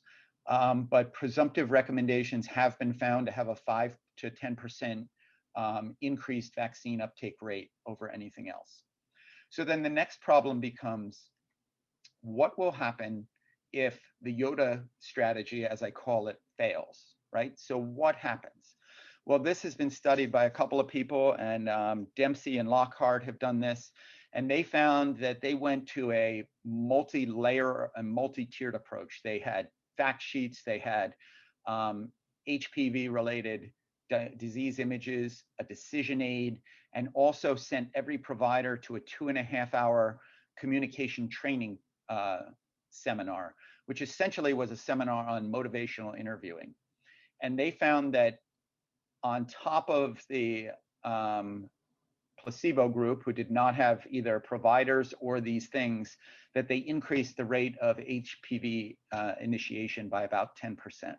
So those two things are helpful. It seems like from this data and from data that has been replicated after this study that motivational interviewing styles is probably the better way to do this, and probably has more bang for your buck than the other just handing out a customized fact sheet or saying, here, take this piece of paper and call me back if you want the vaccine. So that having been said, we also need to overcome some of the myth building. And so, you know, if we don't follow up with people who choose not to get a vaccine, it can cause people to go back to their echo chambers, to go back to whatever website they were on, and further see the opinions that they were not so thoughtfully sometimes putting out in your office. So we need to dispel all the falsehoods that we can, but also we also need to acknowledge, especially for the COVID-19 vaccines, we don't know everything about them. And I think that we can't, at the same time, we can't sound overconfident to people. We have to say, on the best available science, this is the recommendation we're making for people. So after overcoming myth building, the next thing is to start with motivational interviewing when you have someone who doesn't want to get a vaccine. And some of the best ways to open up that talk is open-ended, you know, discussion, open-ended questions. Would it be okay to share with you what I know? And again, Reno in the Journal of Health Communication found that motivational interviewing was actually critical to acceptance. So building on the Dempsey data, she found that actually it was really important to interview. And if you use motivational interviewing concepts, that was very key. And the rest of the stuff we do in the office is not as helpful. So I'm going to share with you some motivational interviewing strategies. And this is shared from, this is actually on a website called vitaltalk.org. It is shared by, even the CDC website has this on there. And it goes through 5 steps on things that are practical, but that we have to concentrate on in motivational interviewing. And the first is obviously starting with that open-ended question. Don't assume vaccine acceptance. So once someone has said, wait a minute, I want to talk about whether or not I want to get this vaccine. For the COVID-19 vaccine, it might be a little bit different because most people are opening vaccine clinics right now. If someone's showing up at a vaccine clinic, it's pretty much implied that they are there to get the shot. So once we start giving vaccines more in our office, that's where I think we're going to run into more of the problems of having people presumptively decline. But the ways to see or feel out what a person is thinking about the vaccine, some good things are, what have you been hearing? I'm interested in how you see the positives and negatives. Or, you know, I don't know if I can trust everything that I see about this. That's sensible. Do you have questions for me? We know over and over in data that people tend to trust their healthcare providers, especially pediatricians. And so it's really important to ask people, what can I answer for you? And what are specific hangups that you have? And so I think those are really important things to go through. I think we have to acknowledge that patients have the concerns without judging. And I talked about this already. I know this is my big problem, right? I freely admit it. For those of you who know me well, and I think a lot of our residents are on the talk today, but for those of you who know me, you know, like, okay, you have to, you know, try to stifle that. And that's part of the professionalism in this world. When people say, I don't really know what's in it, or how do they do it so fast? I just don't trust these vaccines. We need to have either some scripting in our minds or some way to respond to that without saying, well, what do you mean you don't want the vaccine, right? Automatically, if you respond with that, you've lost them and they're not coming back, right? You are not going to get someone once you have put them back on their heels. But open-ended things, information's just starting to come out. I've heard other people say they're worried about the vaccine. Can you say more? These are ways to just keep it open and frame it so that you're asking people what their concerns are. Really important way. Again, don't, and this is again a hard part for me. Sometimes people are asking Dr. Google or asking Dr. Blog, and Dr. Blog sometimes, believe it or not, has incorrect information or not the most up-to-date scientifically principled stuff. So instead of trying to argue against misinformation, provide both high quality data and say, you're right, but here's what we know. So I know it's politically a landmine, but here's what we know, and here is what we're able to say. And so, for people who say they don't know what the vaccines are, yes, there are side effects. Let me go through them with you. The most common things are this, this, and this. And we have not seen very, very serious side effects. And the ones that were very serious are very rare. So we know that this is pretty safe so far. The numbers of people in these vaccine trials were on par with other vaccine studies that we've done in past years for recent vaccines. So these are important things to put out there, just high quality data that is true, confirmable, and easy for the patient to understand or the parent to understand. And once they mention that they read that social media was involved, try to just back away slowly and said, a lot of things are on social media, but, plenty of things are out there, but here's the science we do know. Also, and this is an important point in communities of color, and especially in other underserved groups, but show awareness of both your status as a messenger or an ambassador on behalf of the science, because who you are as a messenger really matters. And so when people express concern about how they have been treated in the past, or how, I have heard that you can get COVID from the vaccine. Well, I've heard you can get COVID from the flu shot, or we've heard this about numerous things. And so I think that acknowledging the harm in the past is the correct way to go. I think that is being upfront and saying, I do understand that that is what happened in the past. While I understand your hesitation on behalf of that, here is what has been done to try to combat that. And so I think everyone, it's important for everyone to understand in terms of equity and in terms of this centuries old. I think, frankly, on these couple slides, I'm preaching to the choir. I don't think actually in the DC AAP, there's anyone who doesn't understand these concepts. But it is important to remember that, Tuskegee ended in 1972. Right? And I'm not going to say anyone I know really, really well who's talking to you was born in 1972. But again, if you're age 60 something, you were a teenager back then when the Tuskegee experiments were making the news in 1962 for having closed so late. Or you heard about it when Bill Clinton apologized for it during his presidency. You've heard about it through Dr. Sims. You've heard about it through Henrietta Lacks. So I think that acknowledging this is really important. For the Latinx communities in Guatemala, we did the same thing we did in Tuskegee. We injected people with syphilis, Neisseria gonorrhea, chlamydia, and we observed to see what happens. So that was back in the 40s, early 50s. But I think it's important for a lot of communities who are fearful of the medical community. There are reasons why. And frankly, as a member of the medical community, we have brought it upon ourselves and we need to work to overcome that. So, That is really important. But I will point out, and this is really important, is that the rates of uptake in communities of color are lower. And you see, this is Kaiser Family Foundation data from, this is from February 16th. So you will see, and this is, so they break it down by 4 ethnicities.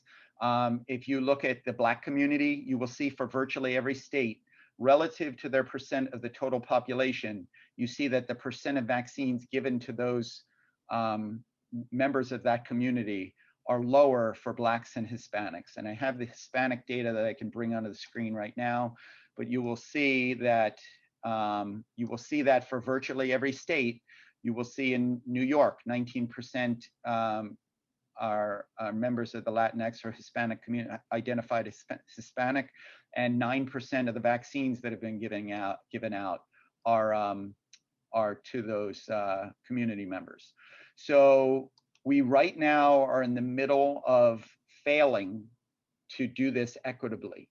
And so I agree with, in unpacking what Dr. Ward said earlier, we need to focus on how to do this more equitably. And I think that, frankly, DC has done a great job. They have been front and center on opening vaccine centers in wards that have definite health disparities, and they have concentrated on that. So I do tip my hat to the Department of Health and to the folks who planned this for the adult side of the vaccine to do so.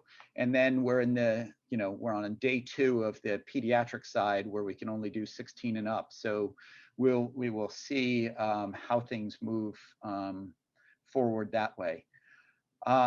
I think that one thing for communities of color or underrepresented communities is trusted ambassadors help. And so this is an example of what the University of Maryland did. And we are going to have the luxury of having Dr. Joe Wright speak to us later. He is, I'm proud to call him a friend of mine, but he is absolutely a fantastic speaker, a fantastic person. And so, finding ambassadors who can connect with the community is actually one proven way and very important way of connecting with communities of color. I think that one-on-one ambassadorship helps for if you are the pediatrician of those patients, but I think in general terms, I think that Anthony Fauci speaks less to certain communities than members of the physician community or the provider community within those communities speaking up and speaking out. So I think there's a role for everyone to be involved here, but I think there's a special role in communities that have less trust in the medical system to have ambassadors reaching out. Also linking acceptance of the patient's hopes and goals. So if people say they're going to wait, of course, that's your decision, but this is a step toward, fewer restrictions, always, showing a stepping stone to hopefully what is the new normal, hopefully late this summer or early this summer, we all pray, to be the next thing we're able to do. The barriers, obviously, to vaccine hesitancy are mostly time. And so I put dozens of clocks on here, but it's mostly time within the office.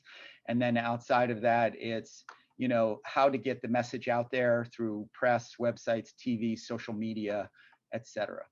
The last thing I'll say is vaccine policy is very important, and that's where advocacy ties in for all vaccines. And I think that vaccine advocacy is really important. So I wanted to bring that up outside of COVID.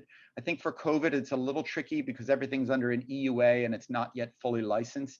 So it's a little trickier to really push for a state medical exemption or anything else when it's not really required to go to school, et cetera. But when different states have put in non-medical exemptions, they have found that overall, vaccine rates go up a lot. And Maine actually put one in 2015. And then there was a referendum last year to try to get rid of it. And luckily it won. Actually, it won 60 to 30, I think, by a large margin. But thankfully, Maine kept theirs. And thankfully, the southern part of the state wanted to hold on to it. So that is a very important piece of advocacy here.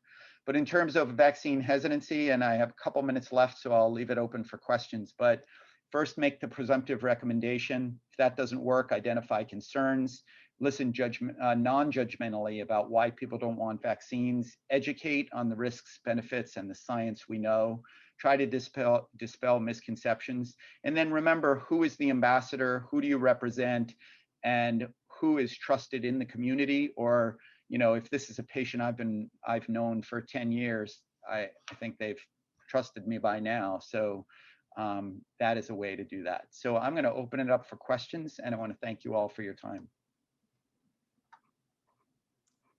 Thank you, Dr. Donnelly, for your very comprehensive talk, and particularly your emojis on judginess. I think those are going to hold true moving forward. We'll have to keep them going. And we do have some questions in the chat. One of them is from Woody Kessel. He says, I'm wondering if there are non-vaccine historic topics and issues like seatbelts where there was hesitancy, where we can learn some lessons for vaccine hesitancy. Yes and no, because I think that when you talk about side effects or that people develop long-term complications, like no one has accused a seatbelt of causing autism lately. So it is true from an advocacy perspective on you're trying to change behavior. So from motivational interviewing and that, it works. But vaccines are a different animal, because once you take it off, no one accuses it of having somehow damaged your pelvis for the next 20 years. So a little trickier on seatbelts, but there are other, I would say there are not great parallels to many other things we do in the public health arena. So. And then quickly, one last question I think we have time for. Somebody asked if you can address the difference between access and hesitancy, particularly with COVID vaccine. So access is the ability or the option of being able to get it. So if it's available in your neighborhood, frankly, we've had this problem, right? DC had a lot for adults, and in the last few weeks didn't have many. So people were scrambling to find whatever they could. And now I think got a new tranche of vaccine. And so that's the access problem, is can you not get it because there are no vaccines in DC or in Maryland or in any state? Can you not get it because there is no one offering it within, you know, a metro ride from your home, a walk from your home, wherever else? Is it available 2 counties over? So that's the access problem. I don't think for this one we have an insurance issue, because I think they're all free. But that's the access issue, is can you actually get it and have someone give it to you, versus I don't really want to look to get it, so I'm not really going to get it. Yeah, we don't really know. Yeah, I see. Sorry. We don't really know in many cases whether it is access or hesitancy. However, the polls, as you saw, so Gallup and Quinnipiac have done polling that suggests that many of the people who are not getting it because of they don't believe in it, or they don't sometimes believe COVID is a thing, or whatever else. So I think that the majority of people seem to have hesitancy issues relative to access. Although access, how do we know that? Huge. How do we?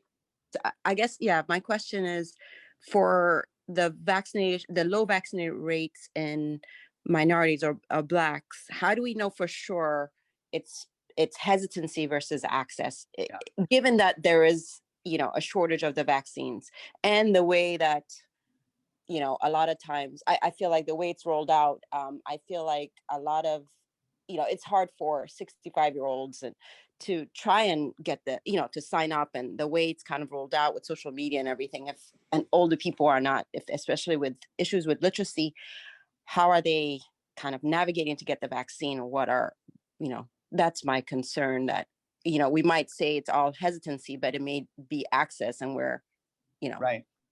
I'll answer this really quickly because now I'm over time, but really quickly, anecdotally, because this started 2 months ago, we don't have great published data, right?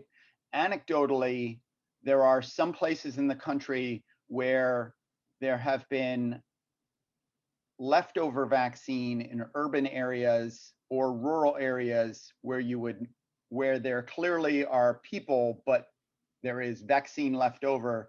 And then there are other places where there's no vaccine to be had and they're using it up every time they open a clinic. So that's purely anecdotal. And so I don't think we're going to know that for a few months when someone does actually a good study on it.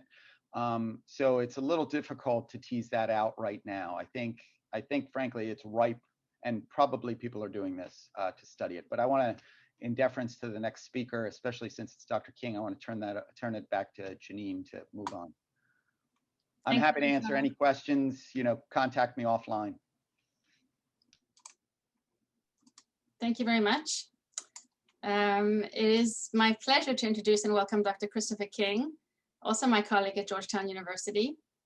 Dr. King has a PhD in Health Services Administration with a focus on barriers to timely access to cancer care by race and ethnicity. He's a board-certified healthcare executive, educator, and researcher. As chair of the Department of Health Systems Administration at Georgetown University, he provides visionary leadership in teaching, research, and practice in health systems redesign. His scholarship is at the intersection of health equity, structural racism, and population health. Prior to joining Georgetown University, Dr. King served as the first Assistant Vice President of Community Health for MedStar Health. In this role, he created a community health needs assessment framework and spearheaded regional efforts to strengthen the system's capacity to advance population health goals. Dr. King's scholarship and thought leadership have been published in numerous peer-reviewed publications. And as a commissioner for the DC Mayor's Commission on Health Equity, his passion is advancing a citywide health equity agenda. His most recent publication, which is required reading in our program, Health Disparities in the Black Community, an Imperative for Racial Equity in the District of Columbia, is a call to action for the city. It is our honor to have you speak with us at DC AAP Advocacy Day on creating equitable systems of care. Welcome, Dr. King. Thank you so much, and thank you for this invitation. It's good to see everyone. Let me share my screen, get us where we need to be.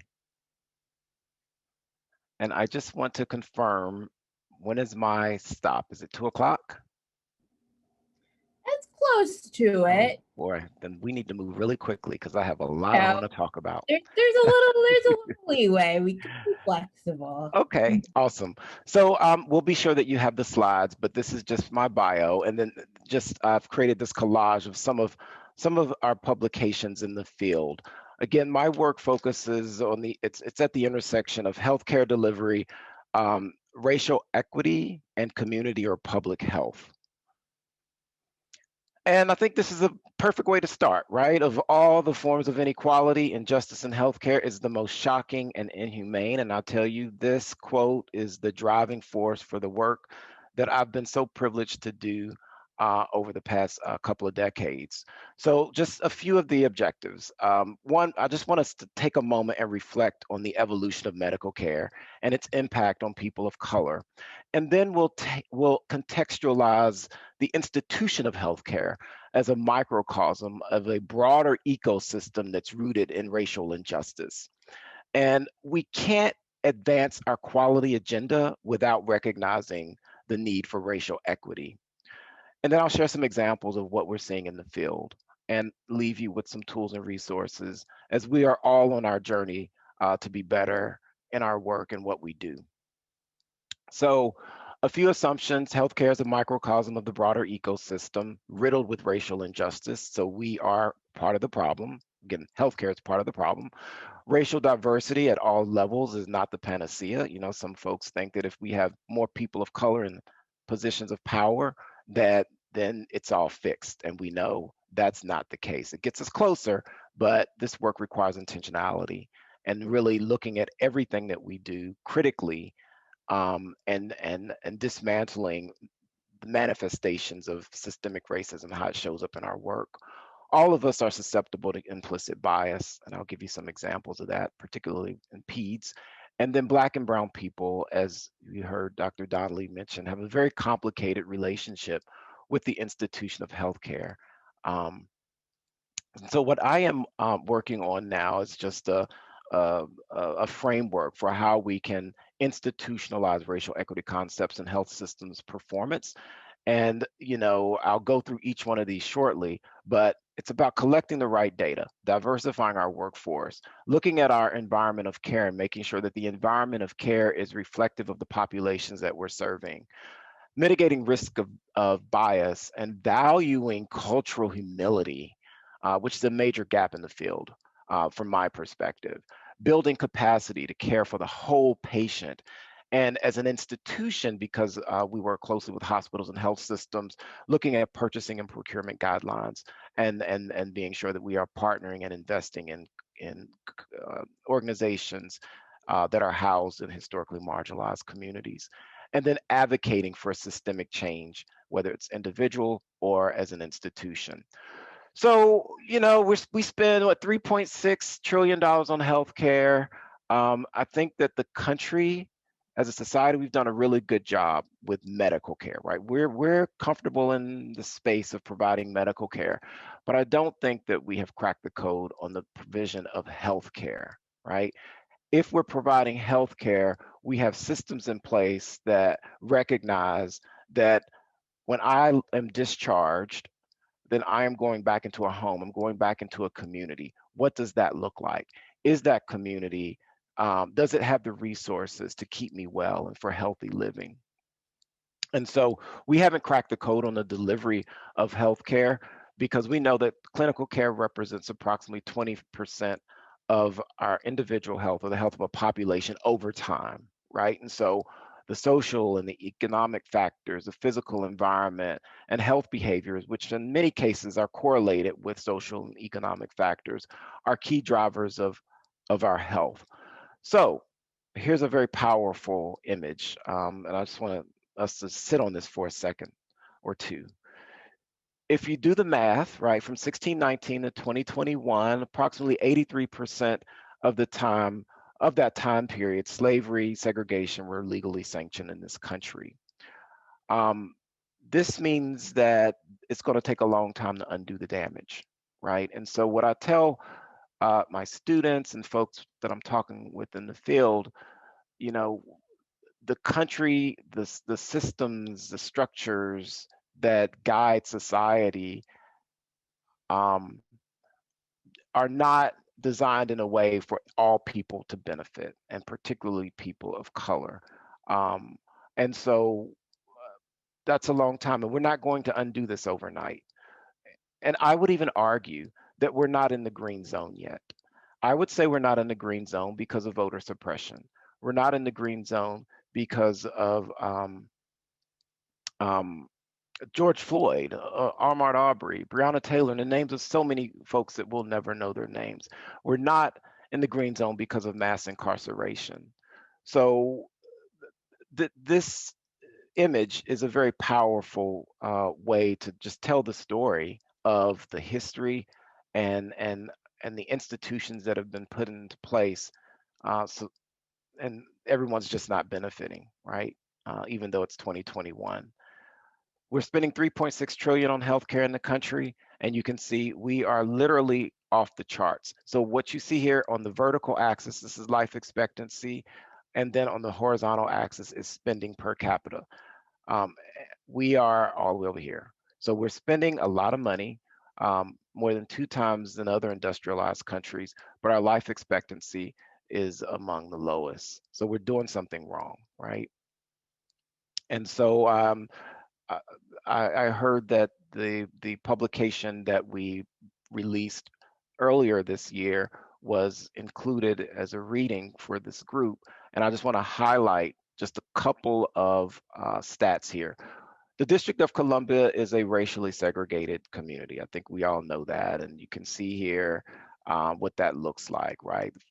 The eastern portion of the city is predominantly Black, and then as you go to the western sides of the city, the demographics shift to predominantly white. We know that segregation, it's the residential segregation index, right? And ours is a 68 out of 100. A value of 100 is a community that is completely integrated, completely segregated, and a value of 0 is a community that's completely integrated. DC's value is a 68. Why do we look at this? It's a public health measure, and we can predict a lot about the health of a community based on how segregated it is. And our findings, choose the measure. This is Blacks when compared to whites. Hypertension rates 4 times higher, coronary heart disease 2.5 times higher, deaths due to stroke 2 times higher, deaths due to diabetes 6 times higher. Cancer, choose the cancer, and Black residents are not faring as well as their white counterparts. We also looked at wards. We wanted to take a look at the most vastly different wards, so we chose wards 3 and 4 based on what the data were showing us. And you can see that the median household income in Ward 8, you can see the difference here, right? 50,000 in Ward 8, 190,000 in Ward 3. You can see the differences in education, life expectancy, 72 years in Ward 8, 88 years in Ward 3. Infant mortality in Ward 8, 6 times higher. Cancer, 2.5 times higher in Ward 8. Heart disease, 4 times higher. And then I just wanted to share, since this is pediatrics, where we are with children. Infant mortality rate nearly 5 times higher in Blacks. The obesity rate in high school students, 4.5 times higher. Teens who have attempted suicide, 2 to 3 times higher in racial and ethnic populations. Teens with asthma, nearly 1.5 times higher in racial and ethnic populations. Teens who use marijuana before the age of 13, 2 to 4 times higher in racial and ethnic populations. And in red here, children living below the poverty level, 18 times higher in Blacks. So, we have a high insured rate, right? The District of Columbia has one of the highest insured rates in the country. And it's always so fascinating to me when I get the question, well, people have insurance. Why are we seeing all of these health issues? Well, this is what we're dealing with, right? We're dealing with inequitable conditions. When people don't have access or equal access to opportunity across the lifespan, no matter where we go, when we see differences in opportunity, we're going to see measurable differences in health outcomes. We'll see measurable differences in disease incidence, measurable differences in prevalence of disease, measurable differences in premature mortality and just burden of disease. And let's not forget the loss of productivity, right? I know that Susan Rice recently released data that projected that if we could eradicate if we could eradicate racial inequality, we'd have a significant, 5 trillion more. The economy would be boosted. So these are 2 books that I highly recommend if you're unfamiliar or if you're interested in learning more. Unequal Treatment, that's probably one most people are familiar with. It's a compendium of studies that really tells a story that we are part of the problem. The healthcare sector is part of the problem, right? And we know that even for many conditions, when we control for income, when we control for insurance status, when we control for a whole lot of other measures, we still see differences, right, in patients' experiences and in some cases outcomes by race. So that shows you that there's something that's happening in this space. And I would say it's a combination of implicit bias in addition to just the way that folks have been trained in med school, in nursing school, in all types of different settings that have a racialized viewpoint in how services are delivered and organized. And then medical apartheid, the dark history of medical experimentation on Black Americans from colonial times to the present. I know Dr. Donnelly was talking about vaccine hesitancy.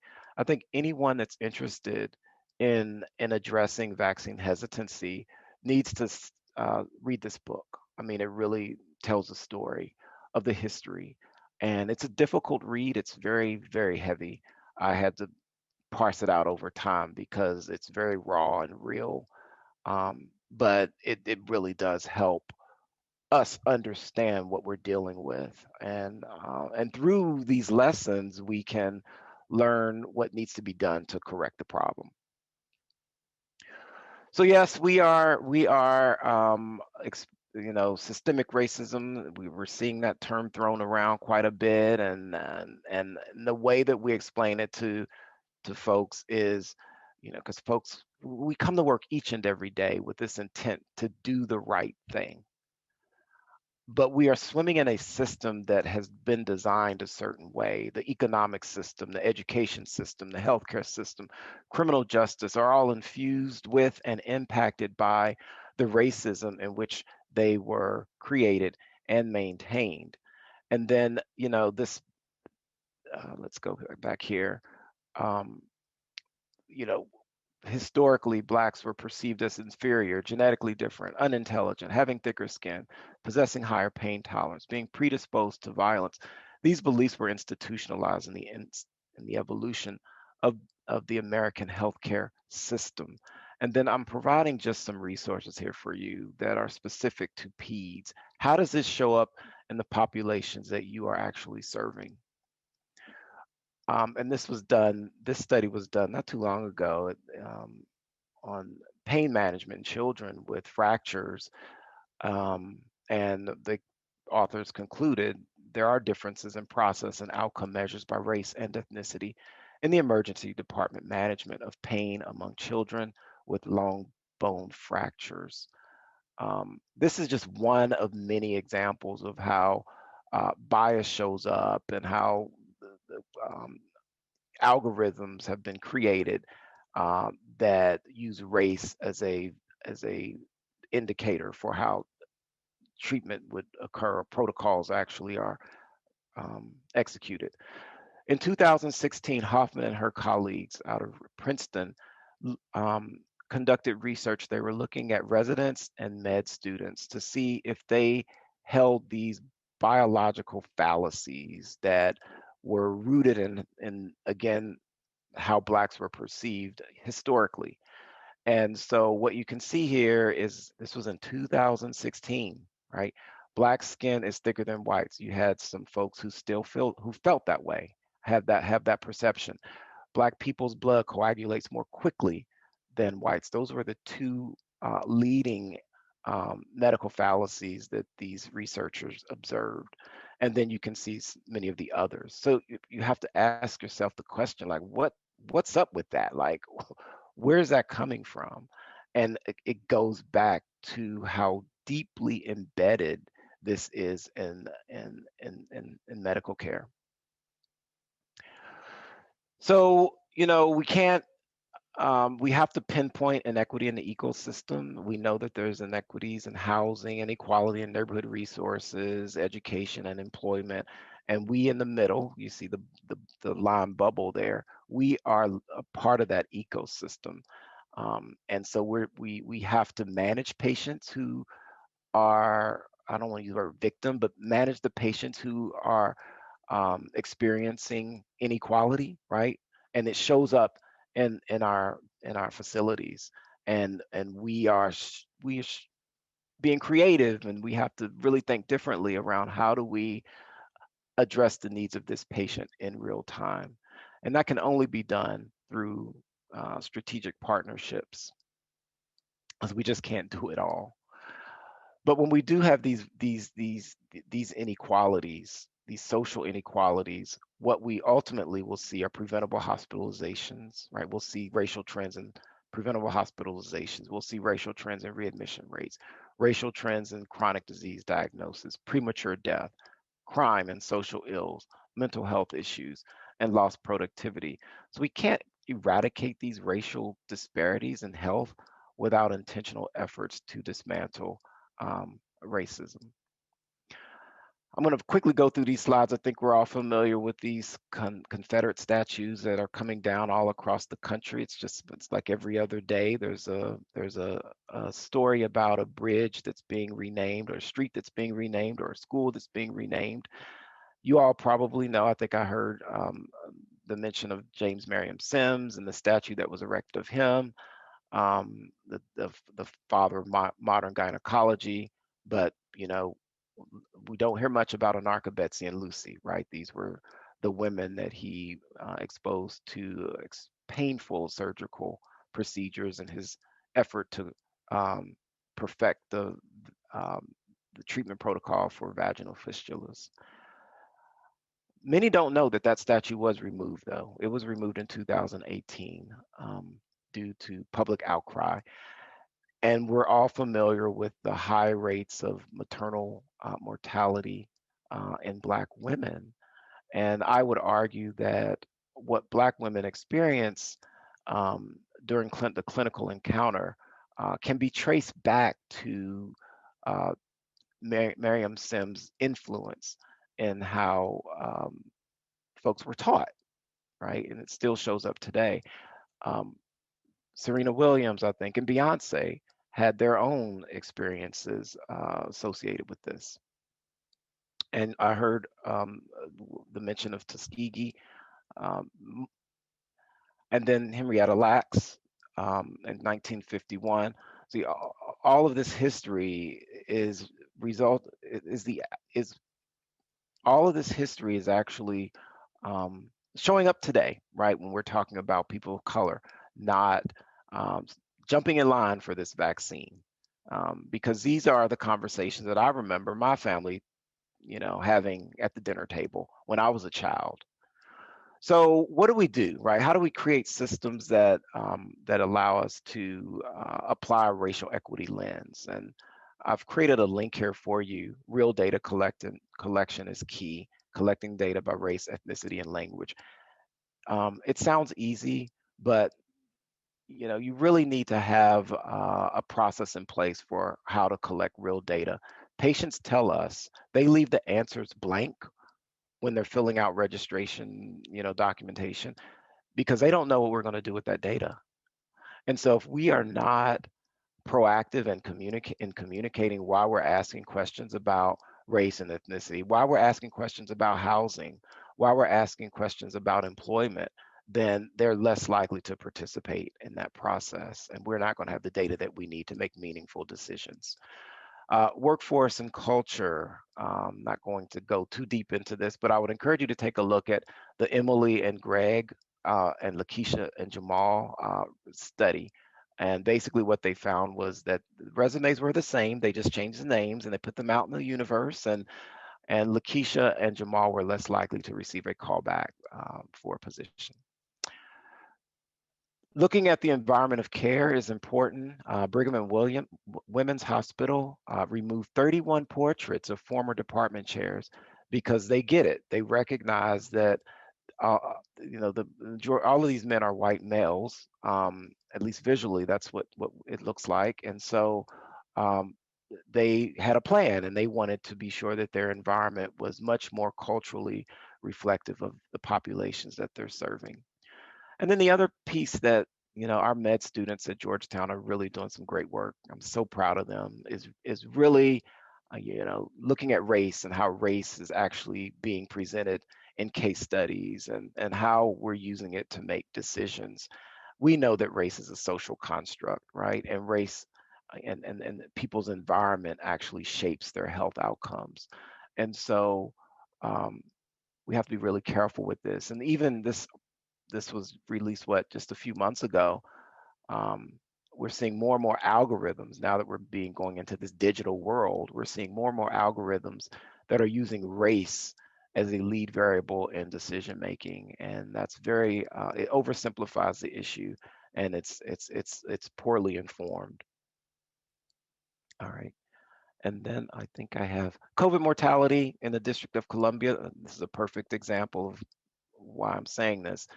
COVID mortality, 3 out of 4 folks who don't survive COVID it's a Black person, right? And so it's not because of a biological issue, it's because of the conditions in which people live, learn, eat, work, eat, and play. I also recommend learning journeys. It's an opportunity for us to go into people's homes and see what their lived experience is like. This is Shanika James, and this is an older story, but it was a very moving one. This is how she lived, right? Paying her rent on time, but you have these employers who are not employers, management companies that are exploiting vulnerable populations, and they are not upholding their end of the bargain and making sure that their tenants have livable, up to code conditions. And so this, if I were her insurer, Shanika's insurer, or if I were her provider, I would want to address this, because the way that healthcare is moving, and with value-based payment and all the incentives that are going into place to keep people out of the hospital and keep people well, I need to think much more strategically around how I treat Shanika, right? And so we're seeing more and more medical legal partnerships enter the space. And I know that many of you have worked with medical legal partnerships, having law students or attorneys actually, sometimes it's just writing a letter does the trick to the landlord. But this is just one example of how medical legal partnerships can be very impactful. But the other piece I just want to be sure I don't miss is the importance of us as leaders, as practitioners, as providers, is literally getting out of our clinical spaces and going into communities and listening to people's stories and taking that information to inform how we deliver care and how we um, interact with patients on a one-on-one basis, and how we get closer to cultural humility, which is so important in the work that we're doing. Also want to bring Mass General. Uh, I mean, they're doing some amazing work in addressing racial equity. And you can click on this and you can see there's 10 initiatives that they've identified that focus on what's happening within the walls of their institution and how they're using their system to stimulate change on a broader level external to the institution. Okay, I think I'm going to stop here because I had some COVID questions, but Dr. Donnelly did a great job with that piece. I'm going to stop here, and just in case there are any questions or reactions to what you've heard.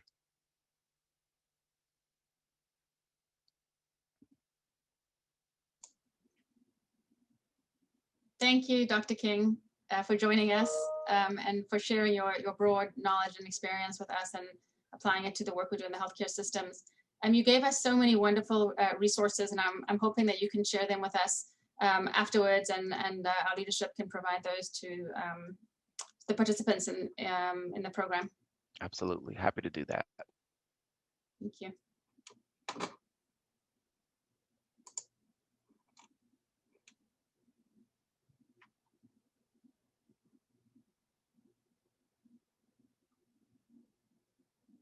Any other questions for Dr. King? You can take yourself off mute if you'd like to, or put something in the chat.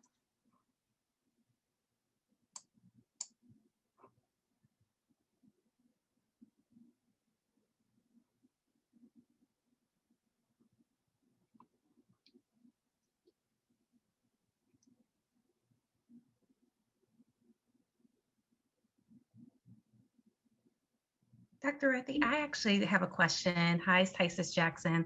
Dr. King, I know that you were one of the initial authors of the DC Community Health Assessment many years ago. So tell me, just because I know that you have just such a wide range and a long history of looking at so much data here in DC, from the time when you first initially led those efforts with the needs assessment until current, could you see, is there some, I guess the two questions are, what has evolved that actually is improving? And is there something that has evolved that you say we still have to push and give more effort on? Yeah. And in the pediatric space, I think that would be great. Thank you, Ms. Jackson. I appreciate that question. I think that an area that we've improved in is just utilization of primary care services as a city.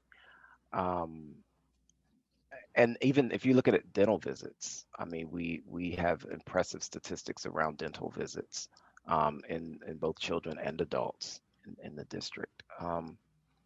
I think that where we continue to miss the mark, but I know that we're working hard, right, is really bridging that gap between, what's happening within the walls of the institutions and what's happening in the community, and applying that lens.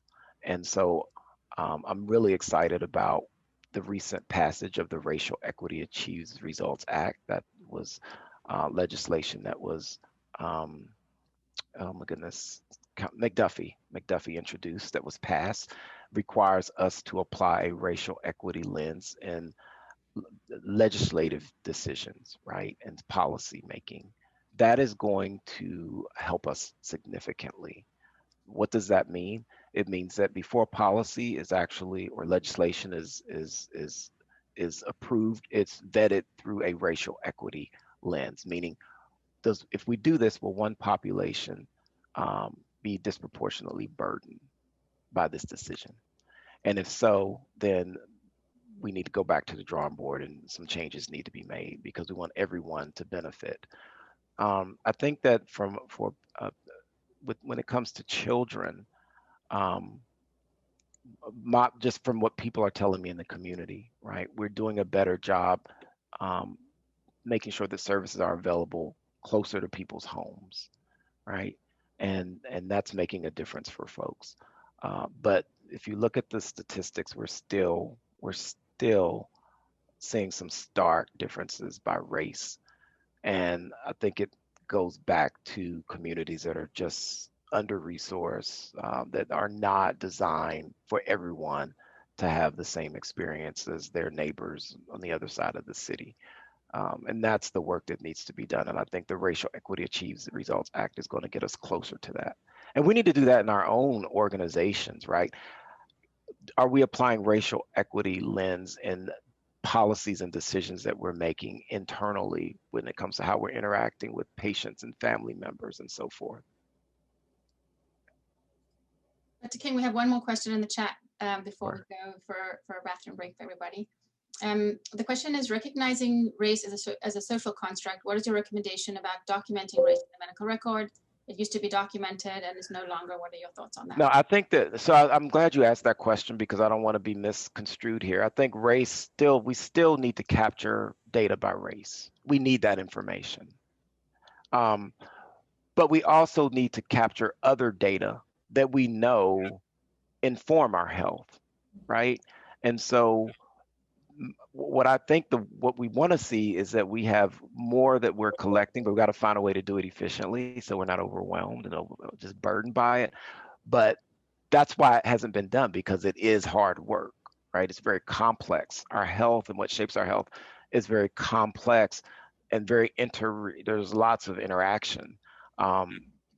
And so what we need to do is continue to capture the race, but also look at other factors and capture that information as well.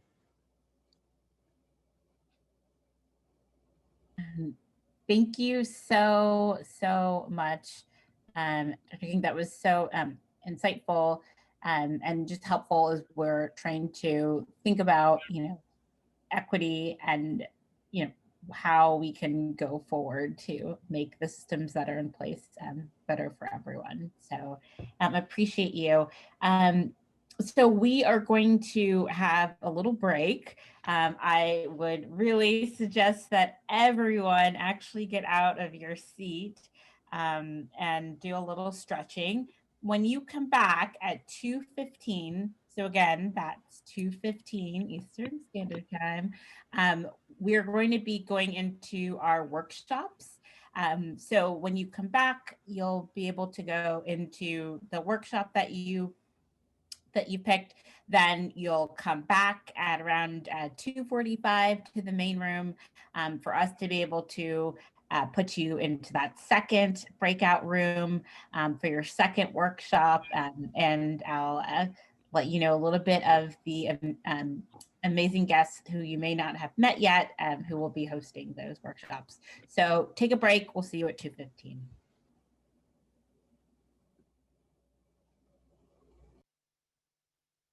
Back from your break, we are going to be moving into our breakout rooms just as soon as possible.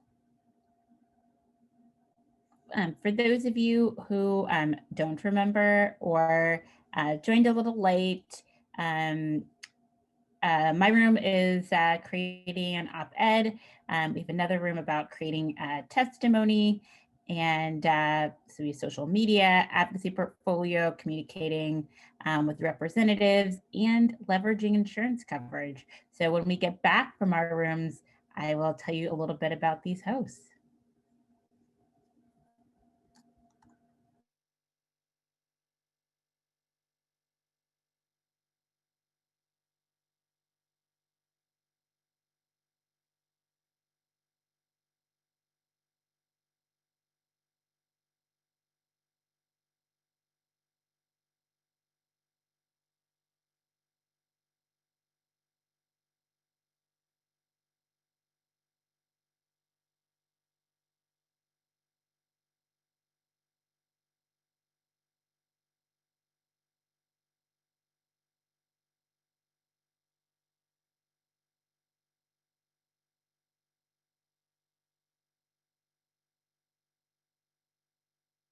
Prevention, especially surrounding coalition building in the District of Columbia, and is a member of SAFER, which is SAFER through Advocacy, Firearm Education and Research, a multidisciplinary group dedicated to reducing firearm-related injuries and deaths in children through the application of strong research methods, education, and advocacy, and just, again, an overall great human being. So I'm super excited to hear from Dr. Donnelly.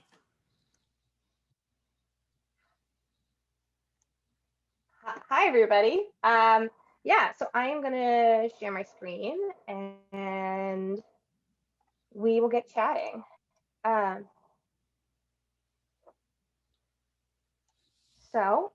understanding is that you guys have been learning about advocacy all day, and I'm here to give you a chance to talk about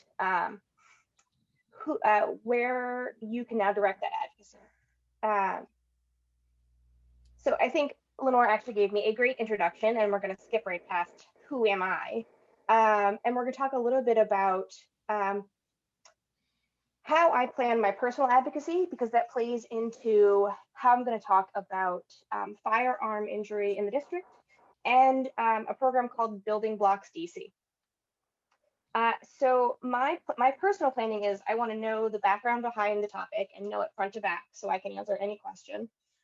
Know the proposal, then look at that proposal really closely and know and look for the issues that you can kind of laser focus in on to advocate for your population, and then go ahead and craft your message. So I think the first thing we have to know if we're going to talk about firearm injuries in DC is, well, what is the state of firearm injury in DC? So we know that 1 in 10 firearm injuries in DC are pediatric. So that means of the almost 1,000 people injured by firearms in DC, about 100 of them, 95, were children and adolescents. And we had 17 deaths in kids 17 and under. And I've highlighted the 2 that were under 12, so I'm sure some of you guys have heard. One is David McNeil, and the other is Carmela Duncan. And knowing this background and knowing the children and families I'm fighting for, helps me to stay motivated. I want to have a year in DC where there's not a single child killed by a gun in our city. We also know that firearm and violence impacts the kids that I see every day. So we know just from surveying our population, about 17% of kids that we see in the ED have seen someone shot, stabbed, or killed. That's an incredible burden of violence. We know about 10% have carried a weapon outside the home. Another 10% return have one visit for assault and come back for a second visit for assault. And about a baseline of 6% of our adolescents in the ED will admit to having access to a firearm. So knowing all of this data informs how I can move forward when I see a proposal that's been put up. So very recently, hot off the presses, there was a announcement from the mayor's office about Building Blocks DC, where they acknowledged that there's a public health emergency in DC, that they're seeing firearm injuries and death rising, and they want to zero in on the most vulnerable city blocks.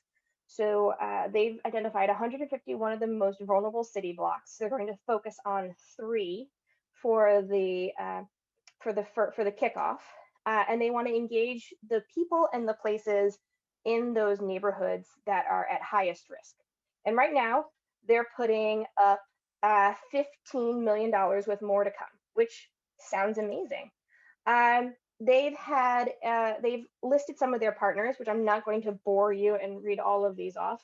And this is a select list, but some are really obvious, like the ONE's office, so the Office of Neighborhood Safety and Engagement, Office of Victim Services and Justice Grants. But the only actual pediatric partner that's on there is the Department of Youth Rehabilitation Services. So my first gut reaction when I saw this was, wow, this is an amazing project. What could I possibly offer to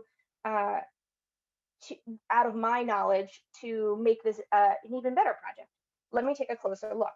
So some of the questions I ask when I see a proposal come up is, who is their target audience? Who do they want to reach?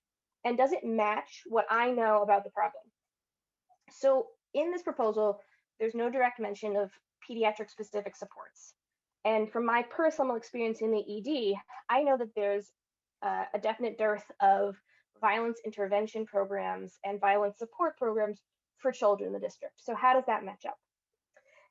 They also say that they want to affect those who have been directly impacted by gun violence. Now, does that include the 17% of kids that have seen someone shot or killed that come to my ED? Do those kids count? I want to know. And so can I use this moment to lift up the needs of the children I'm serving? A second thing that I look for is, what are they offering? And is it enough?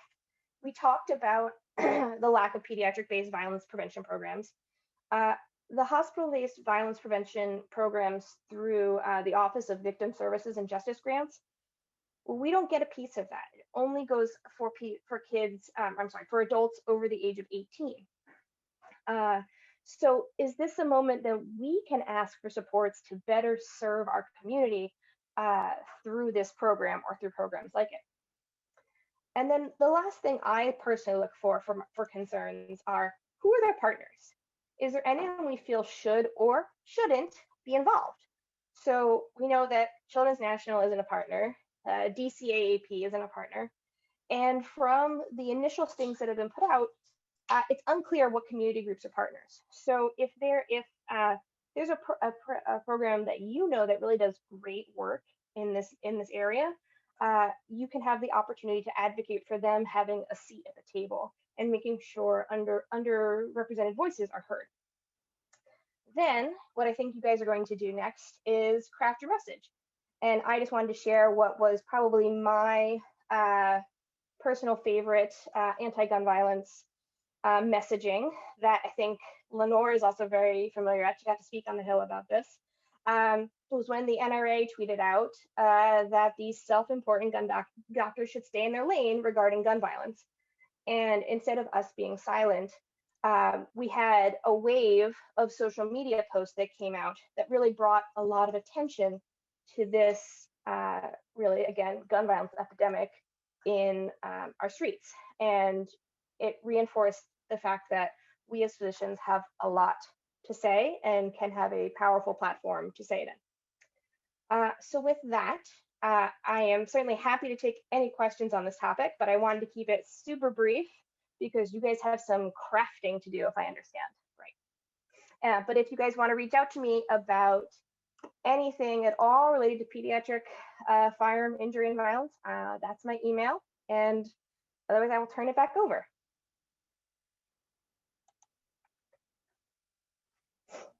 Thank you so much, Dr. Donnelly. That was a great synopsis of the current DC legislation. And what I'm hoping that we all can do now. So if you look to the chat, you're going to see two options. And what you're going to do is literally just click on them. When you click on the first one, it's going to give you a letter that's already been drafted for you to basically allow you to go through and,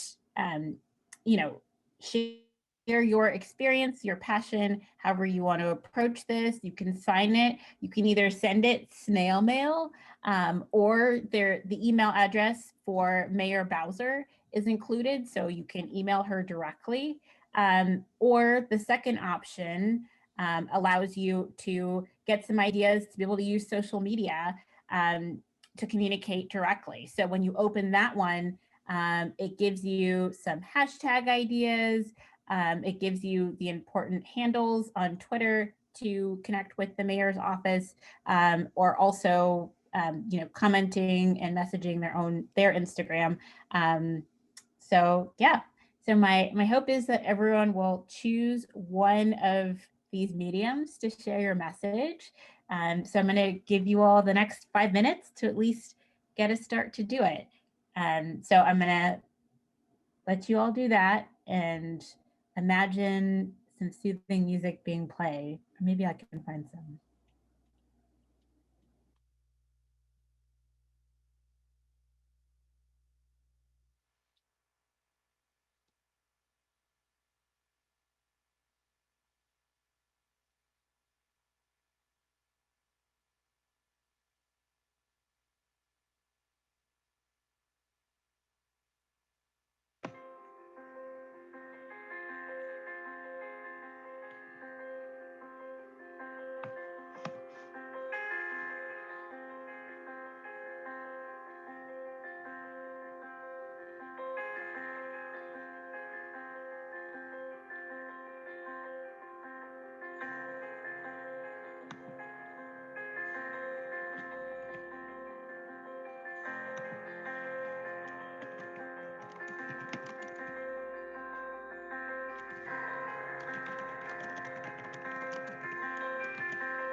Hey all, so there's just some there's some questions in the chat about where to find the letter. You all should be able, you might need to scroll up a little bit now, but I'm going to also have them reposted. But if you scroll up in the chat, you should be able to see them. Can anyone who is on screen nod your head if you were able to see them in the chat? Yes. Can't see them. Okay, great. No. No, you can't. No, cannot. They're pretty far up in the chat. I mean, you have to go a few. And also because it's a file, if you have an older version of Zoom, you may not, that might be impeding you from seeing it as well. I see it now at 3:33. Nora just posted it.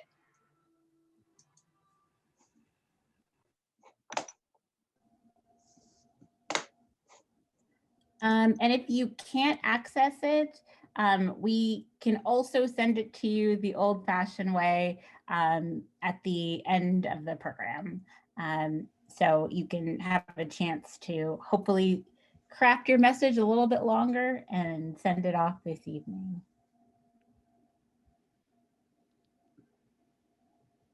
And again, if you just joined, we are going to be sending you an editable document later on this evening, so you can edit the document yourself and hopefully send it off and continue this advocacy journey at home. All right. Well, I am so excited. Actually, if we can go to the next slide, because I believe Dr. Wright is going to be speaking first. And I'm so excited to introduce him. Both, Dr. Wright and Dr. Lee are both role models and mentors of mine. Dr. Wright is an AAP at-large board member. He's also the Senior Vice President and Chief Medical Officer of Capital Regional Health within the University of Maryland Medical System. He has appointments as an adjunct professor of emergency medicine and health policy at GW, and he is also an adjunct professor of health policy management at the University of Maryland School of Public Health. He served 17 years as the state pediatric medical director within the Maryland Institute of Emergency Medical Services, and has been both a professor and chair of pediatrics at the Howard University College of Medicine, as well as senior vice president within the Children's National Health System, and is just an incredible role model for us all. So I'd like to introduce Joe Wright to share a little bit about his advocacy journey. Okay, can you hear me? Yes, you're Okay, nice and great. clear. Excellent. Okay, well, let me get my screen shared here.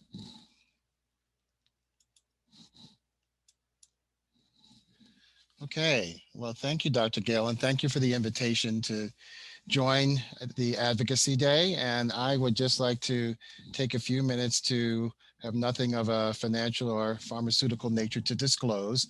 As was mentioned, the frame from which I'll be making my remarks today is heavily influenced by a 30-year history as a card-carrying member of the American Academy of Pediatrics, and also flavored with a little bit of more recent activity with the American Pediatric Society.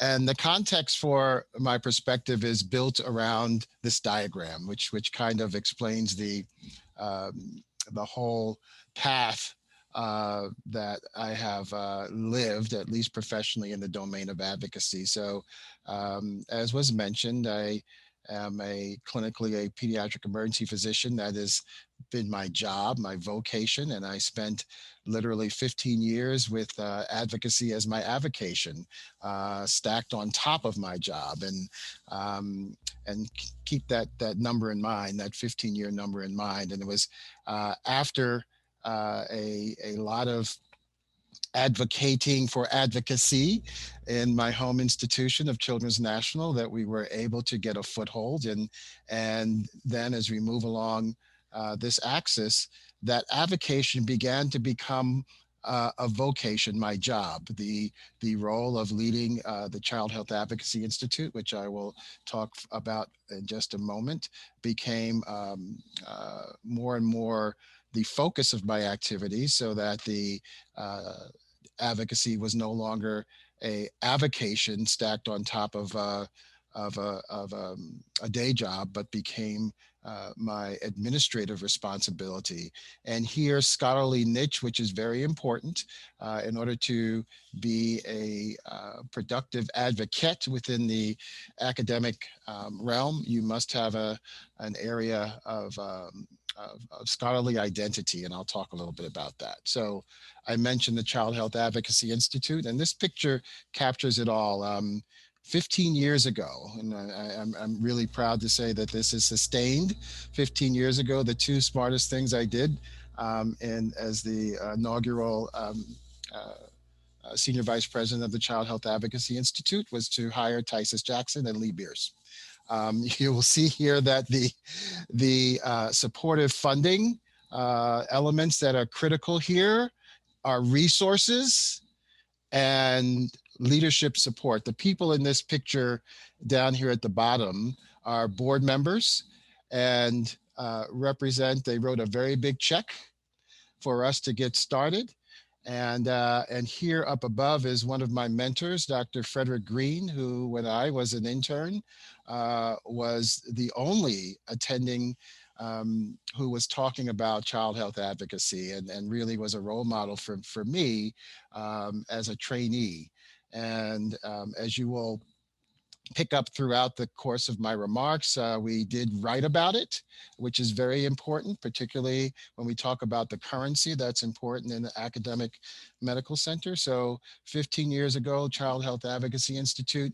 And as I mentioned, just moving along the trajectory, career trajectory, and climbing the ranks here. Advocacy as an avocation was the dominant way that it was realized as a junior faculty member. And as I got promoted, advocacy became more and more my job. So that sort of is the framework. But we can't get away from the fact that in order to do this kind of work in the context of academic medicine, we have to understand the pressures that we're all under. Obviously, clinical productivity, education, and research are the dominant domains of activity that we must generate currency in. This slide represents the generic currency that no matter where you are in this country, as a academic faculty member, these are the criteria against which you'll be judged. Now, in terms of advocacy work, much of that work rests in the service domain, and but it's also important. First of all, you must know the criteria for your APT, your appointment, promotions, and tenure. You must be very familiar and understand the path to advancement, what it looks like, and it looks something like this. No matter what your area of principal activity is, as you climb the ranks, you must demonstrate leadership. Again, have that niche of expertise, and you must publish. So when we talk about the important steps of development, certainly, and I don't want to, let me just level set here. I don't want to be talking about this as if this was some sort of formula that that I certainly applied. I did a lot of throwing stuff up against the wall to see what was a stick, and a lot of serendipity in trying to scratch together this focus. And again, 15 years slugging it out in the emergency room before we were able to get the kind of traction necessary to establish the CHI. But it's important to leverage your colleagues, scholarly collaborations, team science. It's also important what we're doing today, developing collegial relationships and cultivating them, because these are the kinds of relationships that will support this kind of work and this kind of dissemination of an advocacy identity. Professional society leadership, Lee will talk specifically about what that looks like in the American Academy of Pediatrics. And then media opportunities. This is a learned skill, and I'll share with you what the academic elevator speech ought to look like. So opportunities not to pass on. If you get a call to participate in any of the study panels of the National Academy of Sciences, Engineering, and Medicine, formerly the IOM, do it. It's a heavy lift. It's a lot of time, a lot of work. But these are the kinds of opportunities that certainly promote one's profile, but also garner the kind of relationships, broad relationships, and leadership relationships that will certainly promote not only your own career but your advocacy voice. And these are two of the panels that I had an opportunity to participate in and contribute to. So, organized medicine. Let's talk about how to leverage your, as I said, I've been a card-carrying member of the AAP for 30 years. How do you leverage your membership in organizations like the AAP, your subspecialty societies, et cetera, to advance your mission? Well, one thing that is very much a opportunity within the American Academy of Pediatrics is to develop policy. And these are three statements that I had a role in as a lead author on the first two and senior author on the last one, that not only are peer-reviewed contributions in high-impact journals and are highly cited, but recently the Academy, perhaps 3 or 4 years ago, made a decision to author index all of its policy statements, so that now in this last policy statement, which was published just a couple of years ago, Pediatric Readiness in the Emergency Department, as you can see, the authors on behalf of the AAP, on behalf of the Committee on Pediatric Emergency Medicine, are author indexed. And this is important because there's a lot of sweat equity that goes into developing these policy statements, as Lee can attest. Making the sausage is often years in the making. Shouldn't be that long, but it's just the reality of policy development. But I would recommend that should you be interested in policy and advocacy as members of the AAP, this is certainly a path to generate that currency that I talked about a couple of slides back. I mentioned that more recently have gotten very active in the American Pediatric Society. This past year, 2020, the APS published an equity series. And here you see a series of publications from the November issue.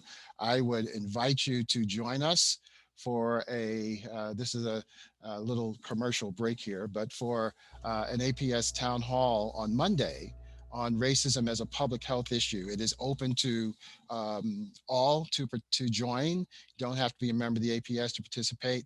And again, these are colleagues that I have had relationships with for years. Leslie, Jim, Lee are all close friends and folks who I have met in the course of this kind of work. And I would encourage you to cherish these relationships that you're building early career and build on them to develop this kind of product. So media and messaging. Well, just to show that this is a very much a learned skill. Here you see an image from when I was a lot less follically challenged as a fellow. Antonia Novello was the Surgeon General at the time, and her issue was binge drinking. And if you look real closely, you may see here on the table a product called Cisco, which was being marketed in communities of color as a wine cooler, when in fact it was a fortified alcoholic beverage that was 80 proof and was basically having kids come to our emergency department with alcohol poisoning.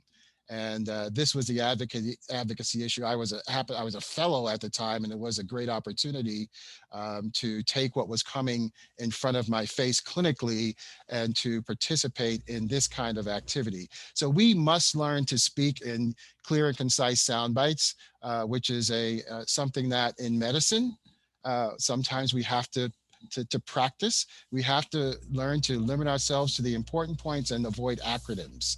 I hope that I have avoided too many acronyms today.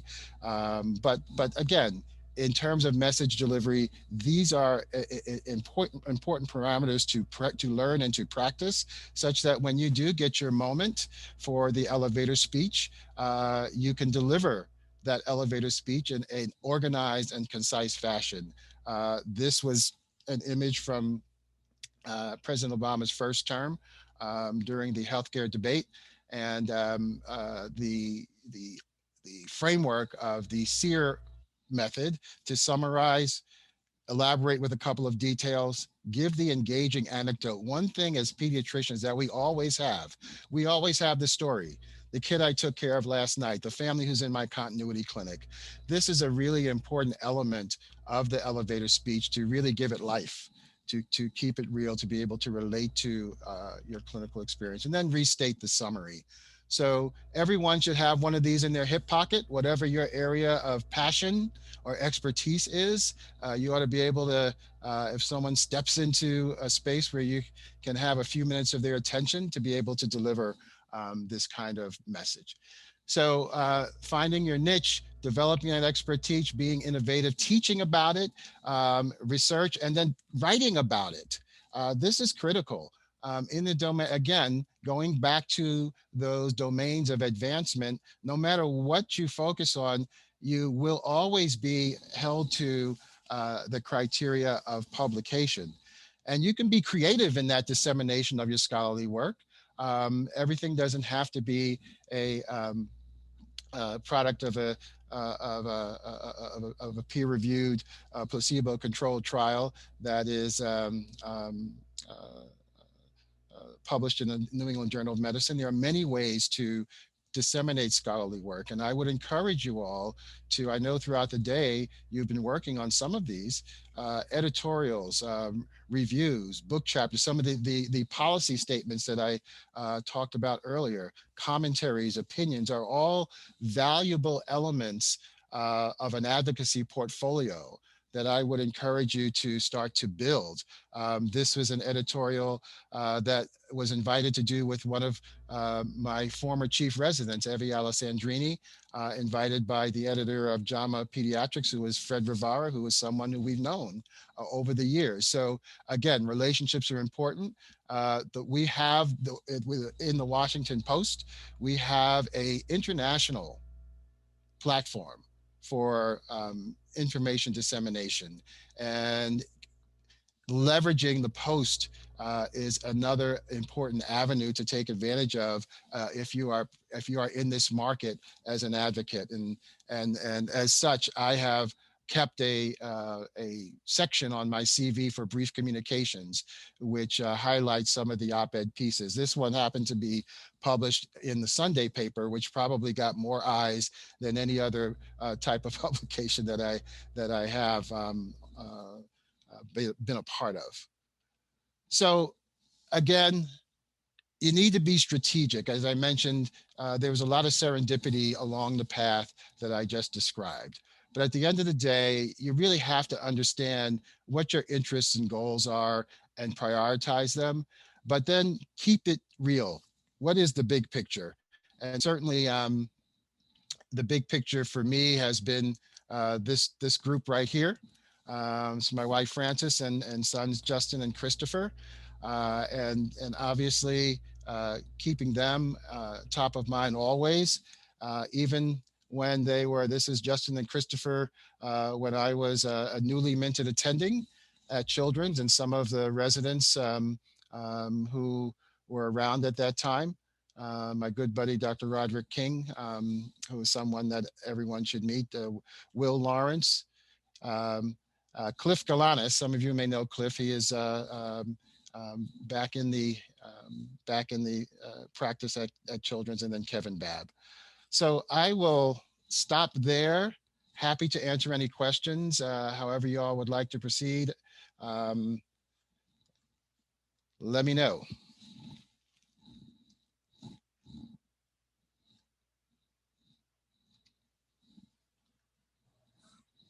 I have a quick question. If you're interested in an advocacy area and you're high on your clinical duties, how do you carve out that your passion is something that the hospital is interested in? Well, you see that picture? I'm gonna share again. I'm sorry. The picture that had the big check in it, because I will tell you, I've spent the back half of my career as in administration, and I'm just going to say it very directly. No one is going to pay you to do advocacy. Advocacy is an overhead function.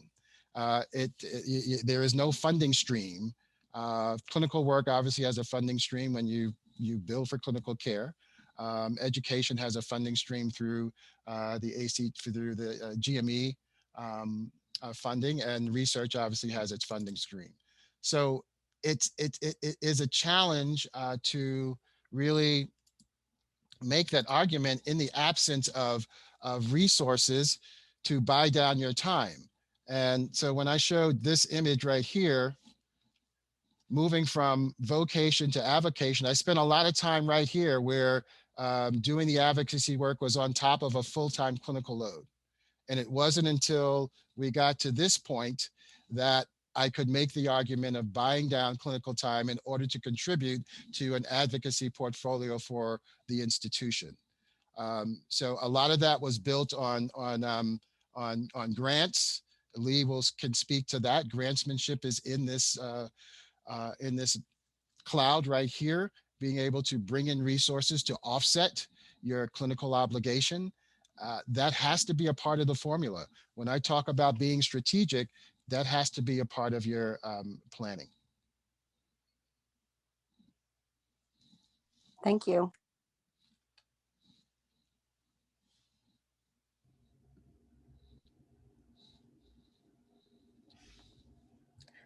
Well, Dr. Wright, it was such a pleasure to hear from you and to have you as part of our day. So just really appreciate you taking the time and what I can only imagine is a tremendously busy schedule to share.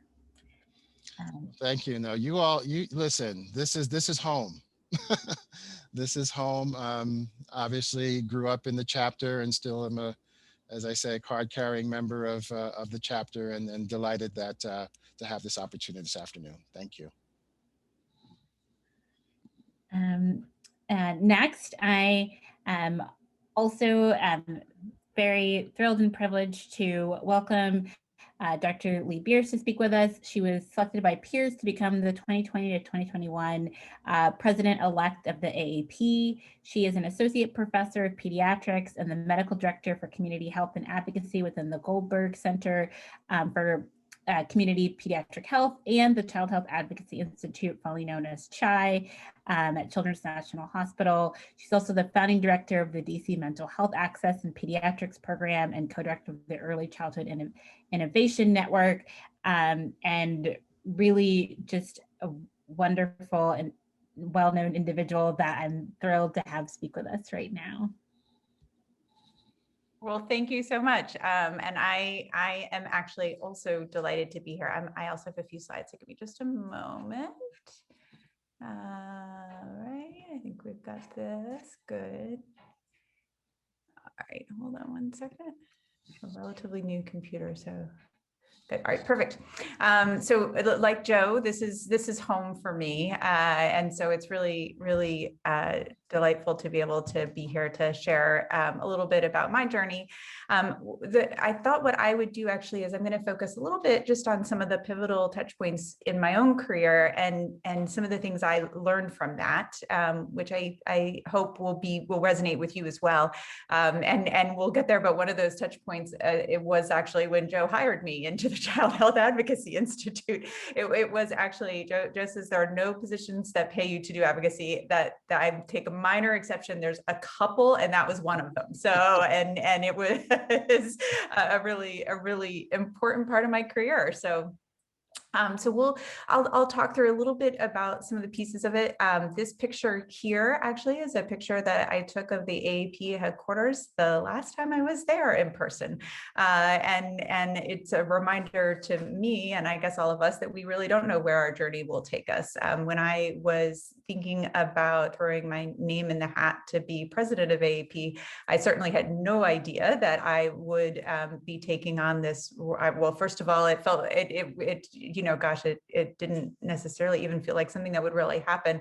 But I certainly didn't think I'd be doing it in the middle of a pandemic. And so it's an important reminder that flexibility and adaptability is important, but also that we can all take whatever the world throws at us.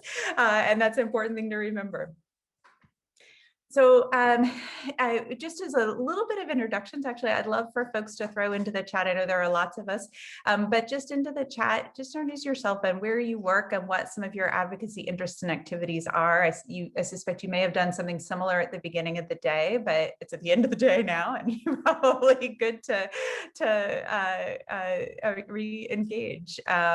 So would love to just hear a little bit about that. I unlike Joe, do not have any disclosure slides in my presentation, but I would say, I guess one disclosure is you're going to see a fair number of pictures of me with very varied hairdos and some that were better than others, and things that maybe I'm not sure are happy to see the light of day, but hopefully they'll be fun. So I'm going to start and tell you a little bit about my journey. As I said, I started my career as a pediatrician in the Navy. I had a scholarship from the United States Navy, went to Emory University, but they paid for that. And then I did my residency training at the Naval Medical Center, Portsmouth. This picture up in the far corner here is me doing my combat casualty care training in San Antonio, Texas. So things you never thought you would do during the course of your career. That was definitely one of them. But one of the things that I think, is important for me, an important touchstone about this time is that, when I really started in medical school and decided to be a pediatrician, I really envisioned myself as a primary care pediatrician in a probably independent office, maybe a community clinic, seeing patients full time.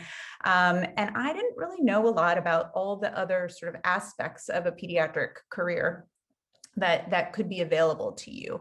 And when I started, as a resident in the Navy, one of the first things that really piqued my interest was actually one of the wonderful things about the Navy is the way that it has so many multidisciplinary services that take care of military families. And that was something for me that really piqued my interest and really got me starting to think about, well, gosh, how do we work together in teams, and how do we work together collaboratively to really care for the whole family?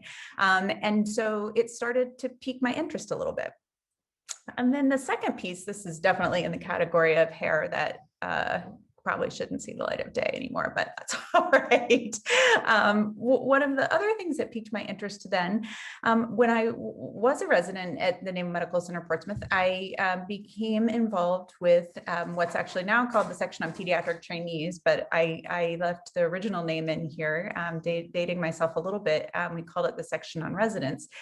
And there were a couple things about that time actually that were really important, and I think are some important lessons, things that were important to me in my career moving forward, and that I hope are good sort of lessons and reminders for all of you.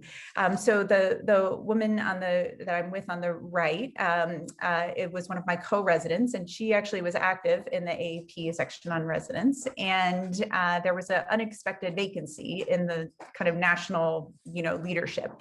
And she was given the opportunity to appoint someone to fill that vacancy. And she came to me and asked if I would take on that role. And my first reaction was, Nancy, I don't have time for that. I'm an intern. I don't know how to do any of this. I don't think I could do it. And she didn't take no for an answer. And she said, no, I really think you have the time. We could do this. I did it for a year. It's not that hard, to make it work. And there's so many different things that you can learn and explore. And so I took a chance. And through my experience with the resident section, really that expanded my knowledge and my sort of exposure to all the different things you could do in pediatrics and all the different things you could do in child health advocacy. And that really started me thinking about what other things I might want to do in my career. So the other picture here, most of you, maybe not all of you, but lots of you probably recognize the person I'm with, which is my husband, who I also met at during my time with the Section on Residents. He was also a resident leader there. And so while I can't necessarily promise that outcome for everyone, that certainly was another positive benefit of my AAP involvement for me. But most importantly, reminder that you're going to develop friendships and relationships through your entire pediatric career that really support and strengthen and uplift you, and remembering to hold on to those relationships across the board, no matter who they're with. And so some of the, I think, lessons that I learned from that I hope I can impart to you is, first trust yourself and be willing to take a chance. Because, if I had said, no, I just can't do this. I don't think I'm going to be able, I don't think I'm capable of doing it. My whole career would have been so different if I had made a different decision at that point. And so really taking a chance and doing something that seemed a little scary was the right thing to do. And then I think about my friend Nancy, and I think, bring others with you. If she hadn't pushed a little bit, and if she hadn't said, no, I really think you'd be good at this and you can do this, I would have let it go. And so remember to bring others along with you as well, and look for those people who you think are leaders and you think are fellow child advocates, and bring them along with you. And so then another part of my career that I was really transformative for me when it comes to both just my clinical career, but my advocacy career as well, as my involvement in community health and local advocacy efforts. This is what has really in many ways been the core driver for what I have wanted to do in child health. After I finished my time in the military, I came over to Children's. This is where I've been ever since. And the first thing I did there was take over the leadership of Generations program, which lots of you know, I think, and a program for teen parents and their children, and worked with a multidisciplinary team. Joe mentioned grants. I learned a lot about grant writing. This is another example of how you never know what you can learn and do. When I wrote my very first grant for Generations almost 20 years ago, it's embarrassing to admit, but I did not even know how to use an Excel spreadsheet. And I was doing budget calculations on a piece of paper by hand. And I've come a long way and been able to, we've been able to very successfully raise money for all of our programs. And I definitely know how to use an Excel spreadsheet now. So again, just a reminder that you can do it and you will learn these things.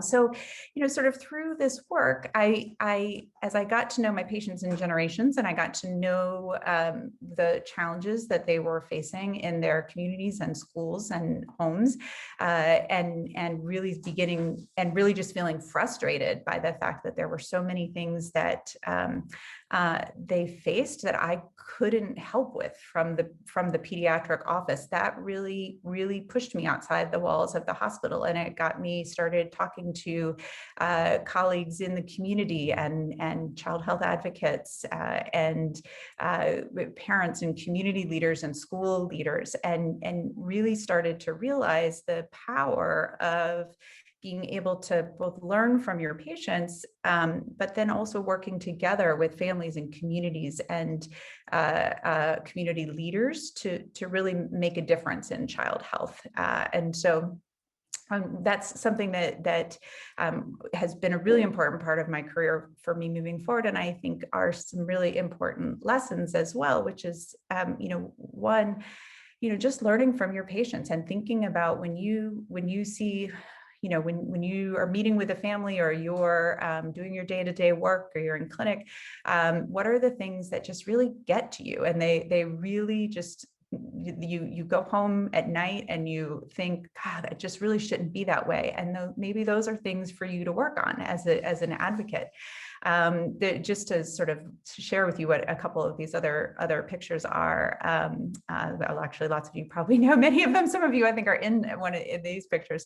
But certainly we've done a lot of work around mental health and mental health systems in collaboration with the Children's Law Center. And this report here was actually released right as I started with the Child Health Advocacy Institute, and was really a key driver in helping me to think about what some of the advocacy efforts and what some of the mental health reforms in DC were that we could really focus our energies on. And then the other two pictures over on the side are some of our teams and projects from the Early Childhood Innovation Network. And this group photo up top is actually, this was another thing that we did just before shutdown happened a little over a year ago. But our team got together in January for sort of a beginning of the year celebration at the Anacostia Community Museum to really learn about the neighborhoods that we are all working together in, and getting to know each other a little bit better and celebrating the work that we did. And then we went from there to the Busboys and Poets in Anacostia for a big team celebration. And so it's just, I think, to me, a real reminder of just the importance of all working together and collaboratively across communities. There we go. And then, of course, another tremendous touch point in my career has been working with the AAP as we've moved forward. I have been involved in a number of different places, from the chapter and national, both during my time in the uniformed services, and then also in DC. And then I've also had some opportunities to work on the district level and other national task forces. And I would say some of the most important things about this time are that they gave me so many different opportunities and varied opportunities, things I would not have even thought about, and the ability to really learn about child health issues that I may not be as deep into day to day, or child health issues that, and the different ways of approaching them that people across the country are, and so it really expanded my knowledge and experience about child health and about how to better support children and families. It also gave me a lot of experience in leadership. Some things you learn by trial by fire, and you looking back wish you'd done better. Other things you feel like, oh, okay, actually those were some pretty good decisions. So, but the opportunities for different types of leadership and leadership in different situations were really incredibly important and transformative for me as well. And then, of course, the additional piece of that is, and one of the wonderful things about being here in DC is we are right here by the Department of Federal Affairs. And when things are in person, actually, sometimes get opportunities to do really neat and cool things with the Department of Federal Affairs, because sometimes they need people to do things at the last minute, and they can't fly folks in, and we're right here. So getting to know the team there and learning from them and helping them to get to know you and help supporting is just been an incredible opportunity. The other reason, actually, I include this picture is the picture of me speaking at the press conference with Senator Booker. It was such a neat opportunity. We were talking about Medicaid, and I was delighted to do it. But what you can't tell from this still picture is that I was shaking so hard, I was just holding the sides of the podium, trying to stay still while I talked and kept my voice straight. And from what I heard, no one could really tell. But it's also just a reminder that we all get nervous, and we all these things can all seem intimidating, but you can absolutely do it if when you're given the opportunity or you take the opportunity. And so just a word of encouragement there. And so just to kind of summarize some of my experiences and some of the key takeaways and things that I always come back to when I think about my own career as it's been so far is, first, just believe in yourself. Don't be afraid to try. You will be surprised what you can do, and you can do more than you think you can. And you have people all around you who can support and help and give you advice and encouragement. And so don't be afraid to try things that you are excited about, but maybe a little nervous about. And also remember, you don't have to do it all at once. I certainly, when I look back on my career, there were times where I was quite busy with advocacy and AAP activities, and there were times where there were just other things happening, and work was very busy, or family was very busy, and I tried to always keep at least like my pinky finger in it. But you don't have to do it all at once, but making those decisions in a thoughtful way for yourself and for your family. Focus on what you really care about. That is just, it's going to make the work more fun, and you're going to be more effective at it. But that said, it's also okay to branch out if something comes your way and you're like, well, it's not what I usually do, but it's interesting, or it might give me an opportunity to work with somebody that I think I can really learn from, or it might give me an opportunity to be involved with an organization that I'd like to be involved with, and maybe do something different in the long term, but this is a good way to get in the door. It's also okay to branch out there too. And I think most importantly, centering your advocacy around the voices of families and communities, and really continuing to always think about how you can do that, and how that can better, how you can use your work and your voice to really lift up the voices of families and communities. As Joe mentioned, I again can't leave without letting you know how to get more involved with the AAP if you're interested. We have actually a great place on the website where you can look on the volunteer network and see what opportunities are available both locally and nationally. And so don't hesitate to peruse that. It stays updated pretty regularly, so don't hesitate to take a look at that.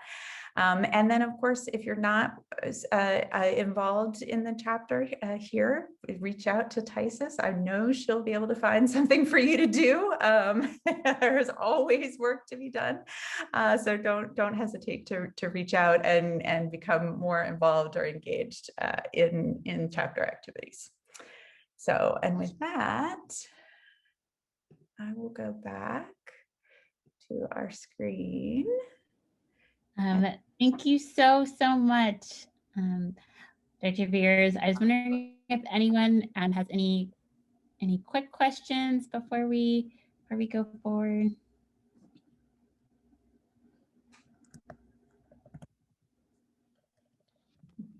All right. Well, again, thank you for sharing, and thank you for your leadership in the chapter, the hospital, nationally, so many things.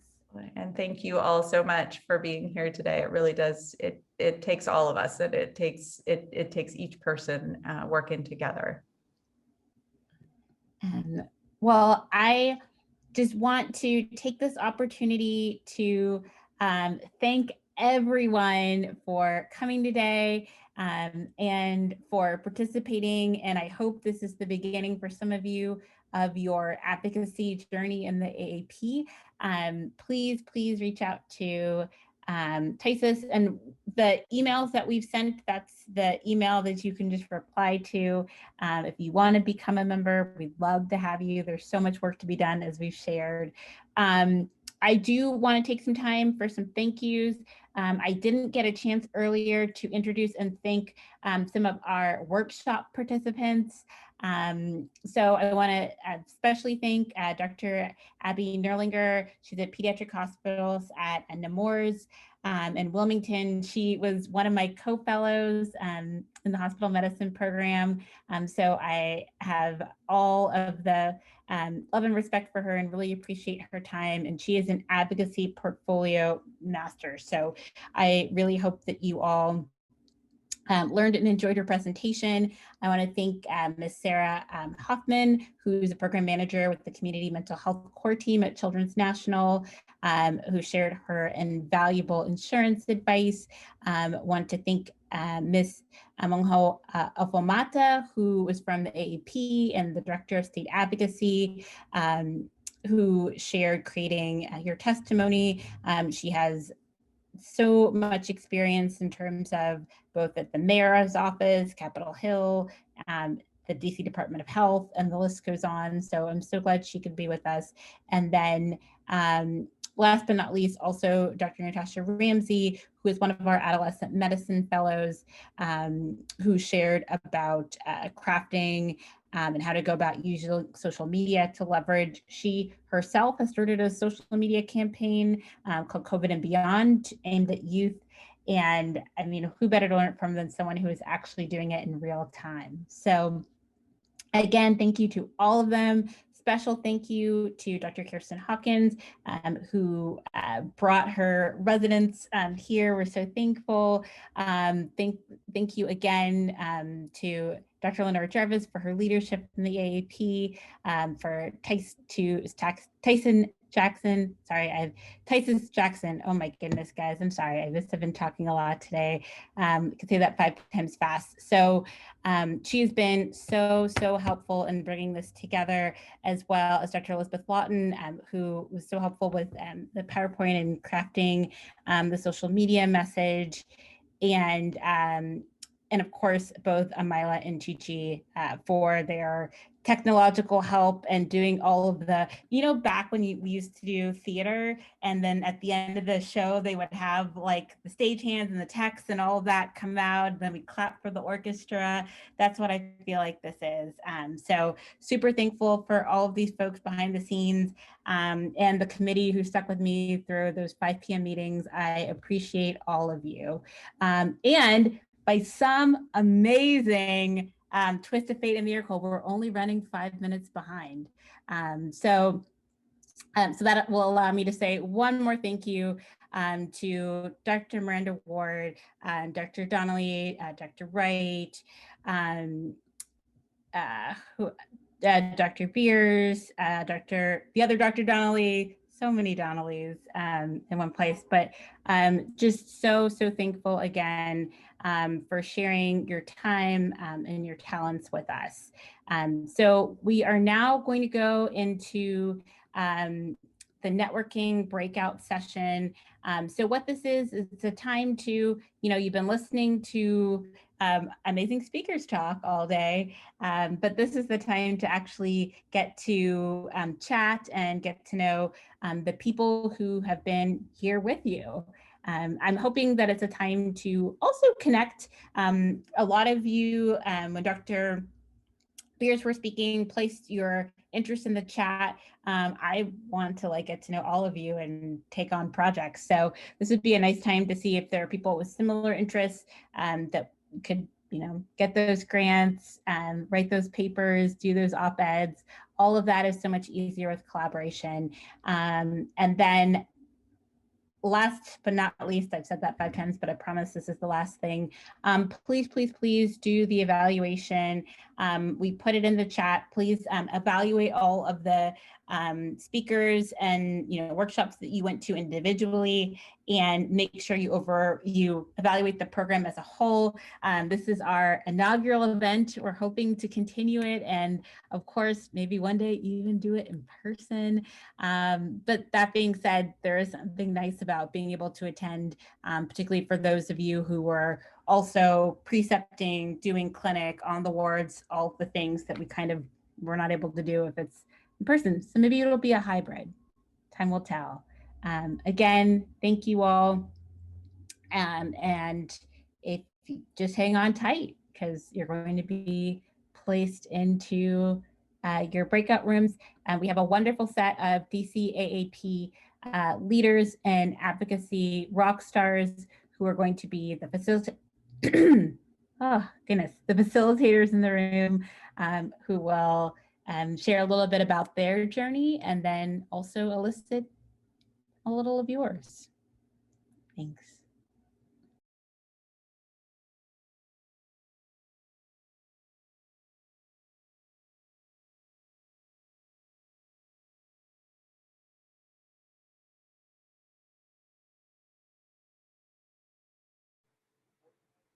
Am I going in a room? Hi, Gianna. Yes, you are. Hi, Dr. Slovan. Let me put you have your own room, which I am going to take you to right now.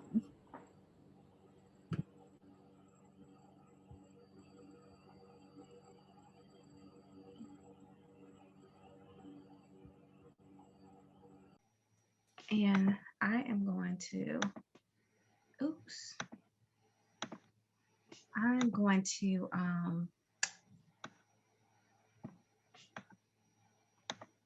give everyone opportunity.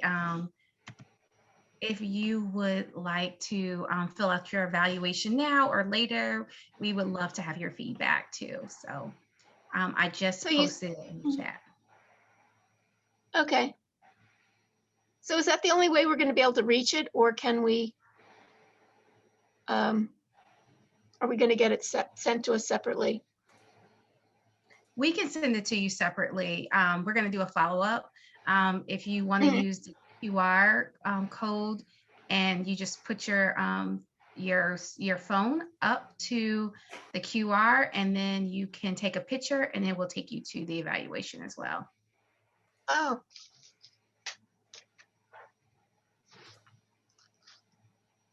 Hey everyone, thanks for being in a room. I thought it would also be nice now that we're together. There was a question in my room about if anyone's interested in writing an op-ed. So they mentioned like it's always a little easier to have a partner. So I know that there's someone looking. So if you're interested in something, you could put that in the chat so we can make a partnership that way. But yeah, I don't know if anyone had any questions or thoughts that they wanted to share, or yeah, just using. I did want to share, sorry. Yeah, go ahead. That we did reach out to the mayor's office about Building Blocks DC, and we do have an appointment to talk with them about it specifically. I didn't want to say that earlier because I didn't want to dampen the need or enthusiasm for writing letters and reaching out in social media. Because I do think that like one thing I've noticed as a pediatrician advocate is that sometimes folks who are not in pediatrics come up with these really amazing programs and totally forget children. And so I can't even tell you how many initiatives have, from our standpoint, started with, thank you so much for this initiative. We wholeheartedly believe in what you're doing, but please, please, please don't forget kids, and then we talk about what it means, for X initiative or topic and how it relates to children. So I just thought I would share that little bit of news to say that the mayor's office is receptive on kind of working with us about our vision in how Building Blocks DC might incorporate children. Whether or not they actually do, and allocate funding, et cetera, is a whole nother story. So stay tuned. I think this administration is kind of uniquely interested in children, though. Don't you have that sense? I think I do. I especially think like the birth to 3. I suspect, Mary, and you would actually be the perfect person to talk about this, that the current administration receives so much bad press surrounding infant and maternal mortality in wards 7 and 8, especially around the closing of Providence and taking OB services out of United Medical Center, that I suspect as a direct result that there was a increased attention to maternal and infant health and birth to 3, birth to 5 initiatives as a result. But I'm happy to hear others' thoughts on that.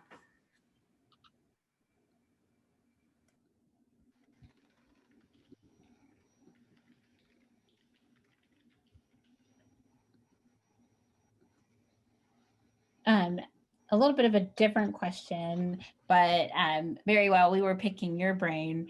I saw in the chat that what you wrote about losing otherwise healthy infants to unsafe sleep.